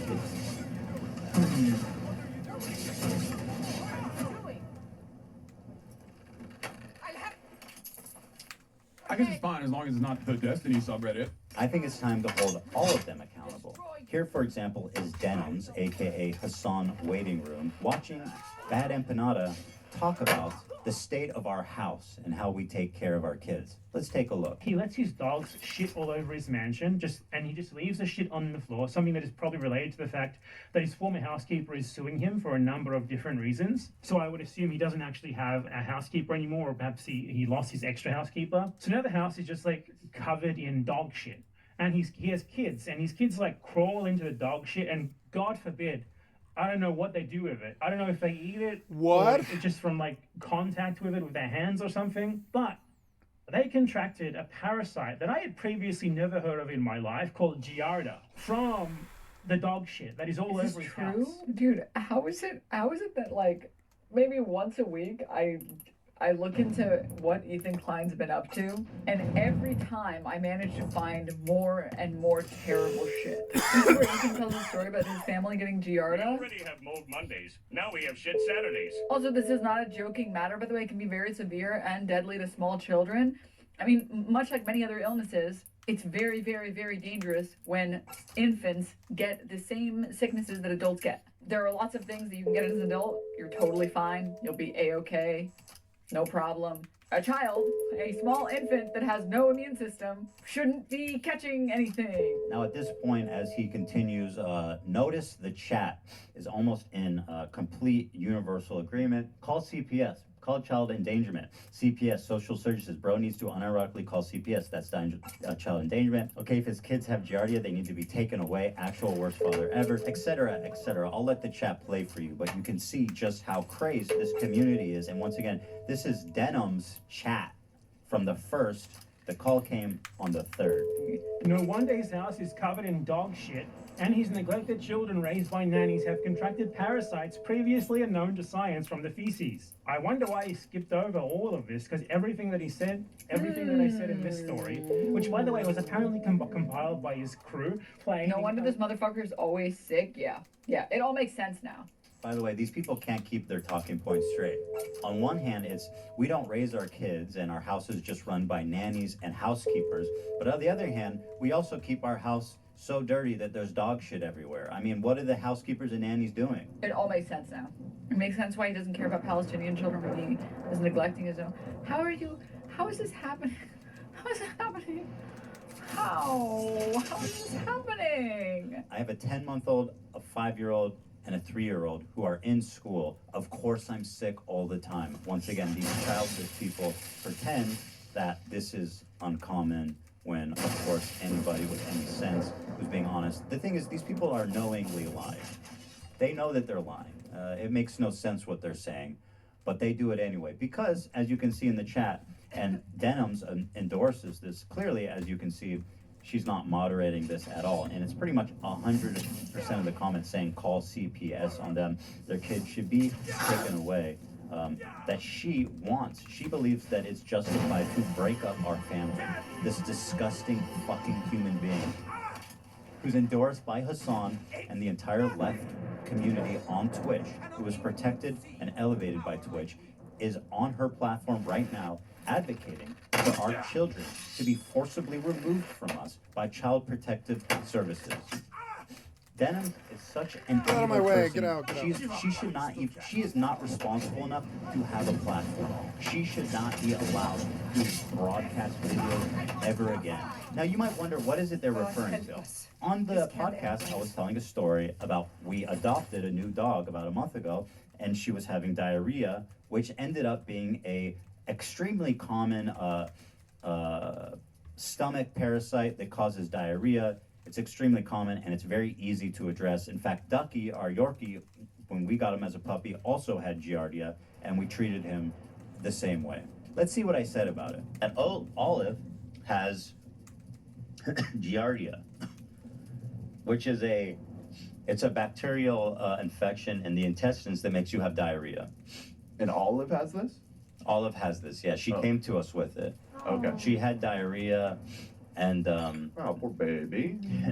Ducky came to us with that too. So she has Giardia, so we have her on an antibiotic, but we had to wait until Monday, which is today. We just got it today. He sounds like a really Sonny's caring crawling parent to around, me. He's putting everything in his mouth. He's at that age. He has giardia. Again, any reasonable person or parent understands that having a 10-month-old that is just learning to crawl, is crawling around everywhere, putting everything in his mouth. I mean, these kids will literally just lick the floor, put anything in the world in their mouth, and that's completely normal. That's what having a toddler is like.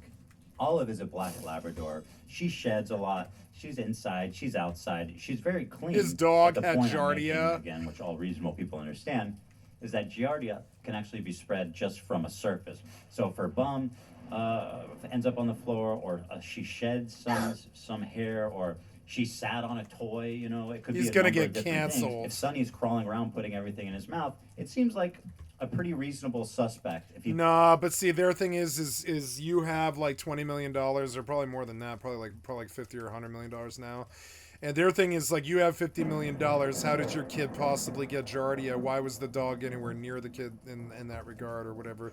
It's just sort of weird. That's their point. They're like, you have so much money. How did this happen? It is negligence, and now you're about to be canceled. Maybe they're not gonna let you live this down. You did let your kid get giardia. They're gonna fucking cancel you. It's fucking annoying, but I mean, you shouldn't have let your kid get giardia. I mean, that's the problem with being this famous and this rich. It's like you're a target.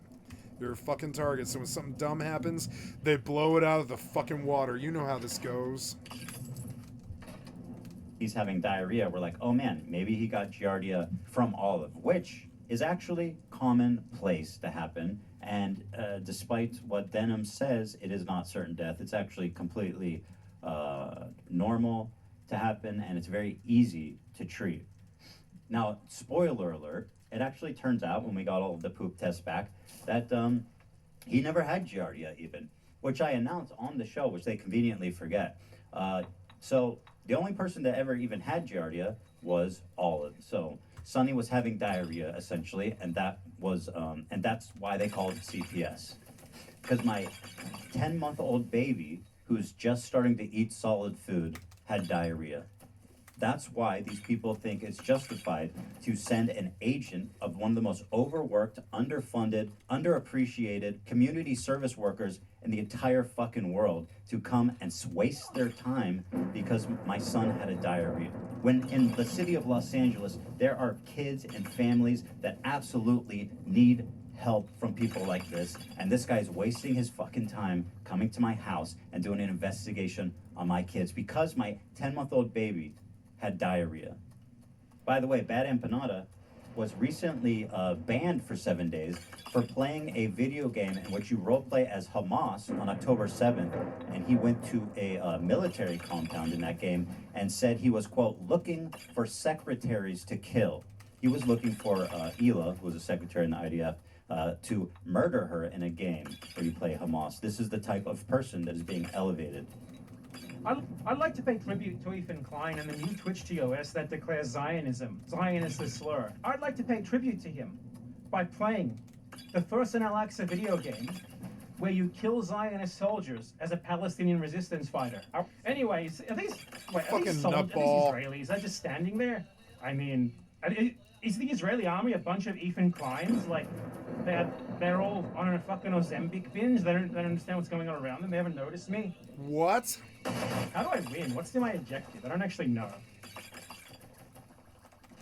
Where do they keep the secretaries? You guys are so In nasty here? when you talk. I'm hunting for secretaries You right now. sound so nasty and shitty.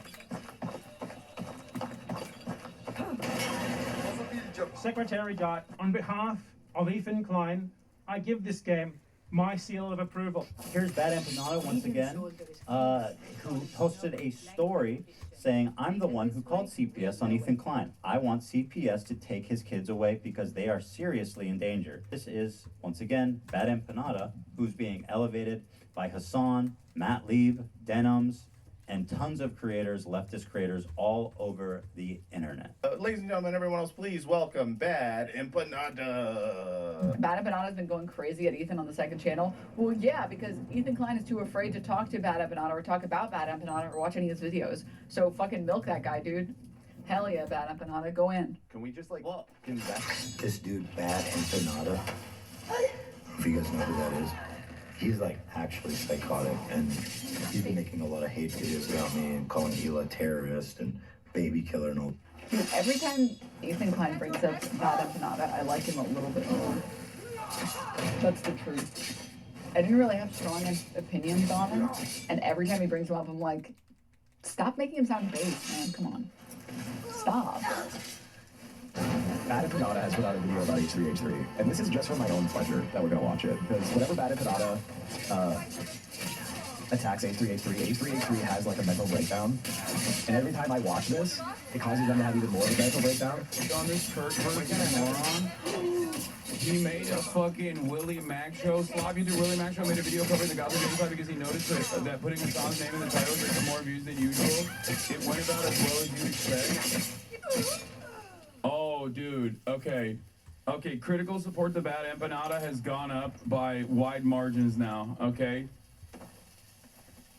Oh, this is on the Bad Empanada live channel. He didn't put this on the normal channel. Oh, my lord.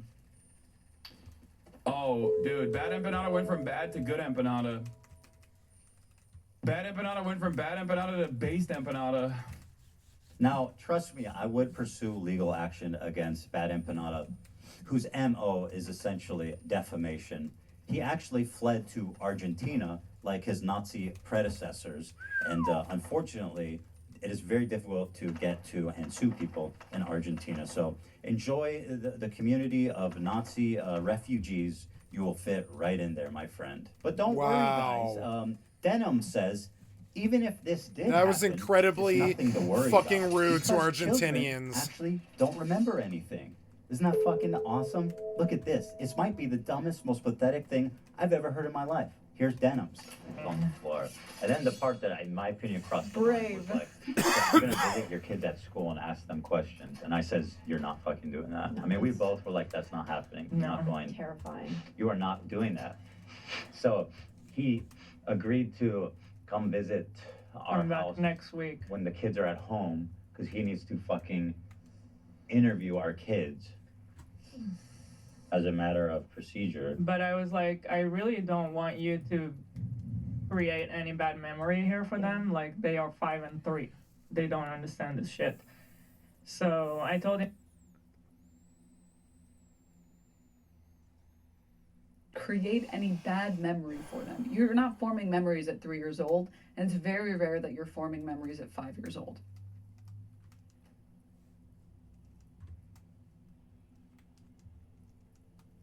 Nah, yes, you are. No, you're not. When we're talking about being able to remember, being able to recall memories, it's like 4 is the cutoff. But even if you are forming any memories at 4, you're not going to be able to remember them past like 15. You have maybe 1 or 2 memories. Talking to a random stranger once isn't really memorable for a kid. There's a wide variation across about the mean, across methods, cohorts. The average age of adults' earliest memories is 3.5 years old. You're not really forming memories at 3. You literally just read out of your mouth that the average adult starts forming memories at 3. What is happening?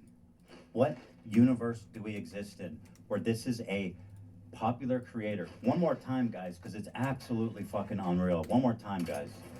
There's a wide variation across about the mean, across methods, cohorts. The average age of adults' earliest memories is 3.5 years old. You're not really forming memories at 3. And it's pretty rare to be forming memories, or like memories that you will keep, like at 5. How exactly am I supposed to get through to a person and convince her wrong when she's literally disproving herself on her own stream and then ignoring what just came out of her mouth 5 seconds earlier? Her defense for sending the CPS to break up our family and to interrogate our 3 and 5-year-old is that, don't worry, kids don't remember stuff, which just also, besides being pathetically, sociopathically insane not to care about the well-being of kids, just demonstrably false. Everybody knows that the most formative years of a child's life is around that age of 4, 5, 6, 7, when kids really take in their environment and develop who they become as people. Pretending as if interrogating my 3 and 5-year-old sons couldn't possibly cause any damage because they can't remember is the most insane, monstrous thing I could even imagine somebody to say about this. And it's just, beyond being insanely dumb, it's just callous, pathetic, and, well, really speaks for itself. It's the dumbest thing I think I have ever heard. Now, moving to Reddit, this whole theme of needing to call CPS on my kids is something that takes place on Reddit, originally from a subreddit called H3Snark. On this subreddit, they have doxed us, harassed our employees, our Teddy Fresh employees who are not even related to the show, gone after crew members' parents, my parents, basically in every conceivable way that you can be harassed, these people have done it. Actually, the subreddit was closed indeed, however, not by Reddit. According to Reddit, this subreddit is still fully open and operational and is committing breaking no rules. What actually happened is that somebody within their community started informing on them, and we have these screenshots, which I have not shown before, but I'll show them to you now. Here, one of the mods is talking about a person named Sturgeon, which is also a co-mod. And here they say, Adi explained to me that Sturgeon had made a fake post, the quote Ramadan post, and had become more and more unhinged. Here the mods are talking about another fellow moderator of theirs and actively covering up the fact that their mod faked a post on the H3Snark subreddit. What happened was this story got picked up that we were banning people wishing a happy Ramadan. We were removing the posts and banning them. And this whole narrative of me being Islamophobic started to form on their subreddit and getting picked up by shit tier content creators who don't give a fuck about anything. And we looked through our mod mail, we searched through it to see, well, this post, was it ever made? Because that's certainly not something we would ever do. And sure enough, there's zero record of it. It was completely fabricated. And when we said that it was completely fabricated, surprise, surprise, the person who posted it erased their account and erased the thread and completely disappeared. Yet the rumor continued to persist on their subreddit. It was never moderated. In fact, it was completely covered up by the mod team of H3Snark. Here they are. Here's the mods doxing our office. Yes, this is actually a real screenshot. Hi, I know you're on break, so I'll just drop this info here in case you need it in the future. We found the H3 studio and Teddy Fresh actual address. On the right is H3, on the left is TF. Studio listing, here's the link. It's identical to the H3, here's their address. This is fucking insane. These are the moderators. This isn't even like the community members. These are the people running the fucking subreddit.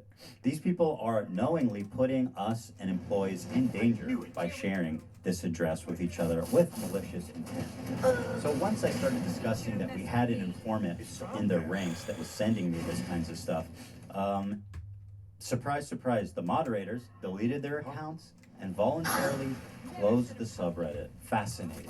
After H3Snark closed down, all the users migrated to another subreddit, H3 Productions. And if you can believe it, the H3 Productions subreddit is actually even more insane because there's no active moderator. I encourage you guys just to hop on over to H3 Productions and just look through it. Read the comments. Look through the posts. You're not going to believe what you see there. And if you want to take a walk through memory lane, go over to H3Snark 2 and see what the posts that are left up there and enjoy. Just to give you an idea about the CPS thing, here's an excerpt from the new Snark page, an exchange of great minds. All I know is that the more he's fucked with, the less he pushes Israeli propaganda. Therefore, I can only conclude that it is good thing and that it must continue. The ethics of it mean absolutely nothing to me. A response, you summarized it pretty much. Now this is all taking place on Reddit. Active brigading harassment. I couldn't do anything, you just locked me. Point of trying to break up our family and call CPS. Has Reddit done anything? Despite us complaining, making noise, reaching out for the past 2 years about this snark community? Worse. I believe, and I will show you why, that Reddit is colluding with, protecting with, the moderators of this snark community. I believe that there's admins that work inside of Reddit that are members of this community and actively protecting it. I will show you my evidence.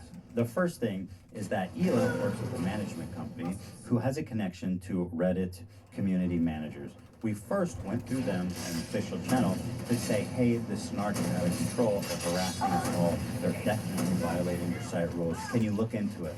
A day later, guess what? The snark page was permanently closed. Hooray, we said. That was awesome. All we needed was one person to take a look at it. Obviously, it wasn't compliant with the rules. Well, 3 days later, the snark page was reinstated fully. They made this post to celebrate. H3 mod announcement. What? We're back after a Goddamn multi-year break. aimbot. We're just a group of volunteers and we appreciate your patience. Our relationship with Reddit is currently better than ever, and we're in good communication with the admin. Now that for me stood out quite tremendously, considering that our subreddit with 600,000 users, the second biggest podcast subreddit on the entire site behind Joe Rogan, has never had contact with admins. They have never reached out to us. But why is it that the admins are in constant contact with this small niche subreddit dedicated to harassing people? But we, one of the biggest subreddits on the website, have not heard a single word from them ever. When someone created a snark page dedicated to Hassan Piker, it was immediately deleted for harassment. Take a look. The subreddit was banned due to a violation of Reddit's content policy against harassing content. So it's harassing when it happens to Hassan Piker, but it's okay, great behavior when it happens to Ethan Klein. What's with the double standard? What about Trisha? Trishyland was a huge snark subreddit. It was super active, and these people were, really nasty. Trishyland was also banned. The reason given is this subreddit has been banned for excessive copyright removal. Now that's specifically interesting and extremely suspect, considering we performed dozens of copyright strikes on the Snark subreddit. We have removed dozens of posts. All the posts we removed had zero commentary or specifically stated that their intention was to steal and siphon views from our property. Besides being granted dozens of DMCA takedowns, Reddit has actually had the nerve to serve us counter notifications on this, or to downright reject dozens and dozens of legitimate DMCA requests outright. Now, how the fuck does Trisha get her subreddit removed for copyright infringement? Meanwhile, when I try to do DMCA takedowns on the subreddit, they literally get denied by Reddit. It's my opinion that the stated reason of repeated copyright infringement is a total cover-up. Listen to Trisha in her own words describe how she got her snark permanently banned from Reddit. It's like one of the downsides about being online, I'm sure, and then when you become a mom, I'm curious about how you're seeing and feeling about, if you don't mind. Yeah. You don't have to answer this, but like it's one thing for you to insult me or the work I've done or me leaning into nostalgia, but it's another thing that if you bring my kids into it, I'm gonna throw hands. Yeah. And I'm gonna find your profile. I'm not just gonna block it. Oh yeah. Dude, I found him. I did a whole documentary on Reddit. I had a horrible snark Reddit that was posting pictures of her doctor, all this stuff like that, just making fun of her, showing where her future schools would be. Motherfucker. Yeah. So I did a whole documentary. I had a whole crew come out. It was a month process, and I did this whole documentary. I hired a private investigator. So you did a troll hunter. Yeah. 1,000%. 1,000%. And ultimately, I don't even know if it'll come out because it worked now. All my snark Reddit is down. The minute one is created, it gets taken down within 20 minutes. They're yeah, we don't fuck with your shit. Yeah, I don't know. I called Reddit. I went on this website to get everybody who works at Reddit. I've done all that over a longer period of time, 2 years, with escalating levels of harassment. Why was it that Trisha and Hassan were taken down, but mine remains up? Why did Reddit list the reason as copyright infringement when the actual reason was harassment, as explained by Trisha? By the way, the DMCAs are written by my attorney. It's not even some ragtag bullshit where I do it myself. My attorney writes it out, well-reasoned, well-sourced, and Reddit ignores it. How is that possible? This is one of my favorite examples. We made a subreddit called Snark to make fun of snark subreddits in general. And the community was actually starting to pick up steam and become pretty active. Well, it was removed. Why was it removed? For harassment. But wait, it gets even better. A few days later, maybe a week later, it's back open. And the moderator now that owns the subreddit is a user named Shredder Cheese, which is a mod for H3 Snark. Shredder Cheese is a reference to a story about how I killed my beloved dog Shredder by feeding him cheese. The mod for H3 Stark, named Shredder Cheese, is now the owner of Snark Snark. How, you'll ask? I would also like to know, how the fuck is that possible? What the fuck is going on? Of all the harassment posts in the new Snark, the reports are being... Now, let me show you an example of one of the posts, one of many, that Reddit refused to remove. The title is, I'm calling CPS on Ethan again. It says this time because his kids are around Zion, which is a high predictor for baby murder. This is a post that is still up on the subreddit that was reported, and Reddit admin reviewed this and said, no, this is compliant. In closing, let's take a look at Reddit's #1 rule for using their site. #1 rule. Remember the human. Reddit is a place for creating community and belonging, not for attacking marginalized or vulnerable groups of people. Everyone has a right to use Reddit free of harassment, bullying, and threats of violence. Communities and users that incite violence or promote hate based on identity or vulnerability will be banned. This post does not violate rule #1, according to people that work at Reddit and have reviewed it manually. At first I thought I was crazy. I was like, there's no way Reddit is actually colluding to protect them. But after 2 years passed and the shit just keeps piling up, there's literally no other conclusion that could explain this. In my content loop, I explore the idea that Twitch has been ideologically captured, and the people in that company using their terms of service selectively as a form of activism. They come down hard against people that they disagree with politically, Fucking and they mages. Ignore, protect, Damn elevate fire the wizards and people stuff. that they do agree with politically. Something happened recently that's going to blow your mind. I started running reruns of Content Nuke on my Twitch channel as a form of protest, being petty, honestly, and just wanting people on Twitch to see the video I made.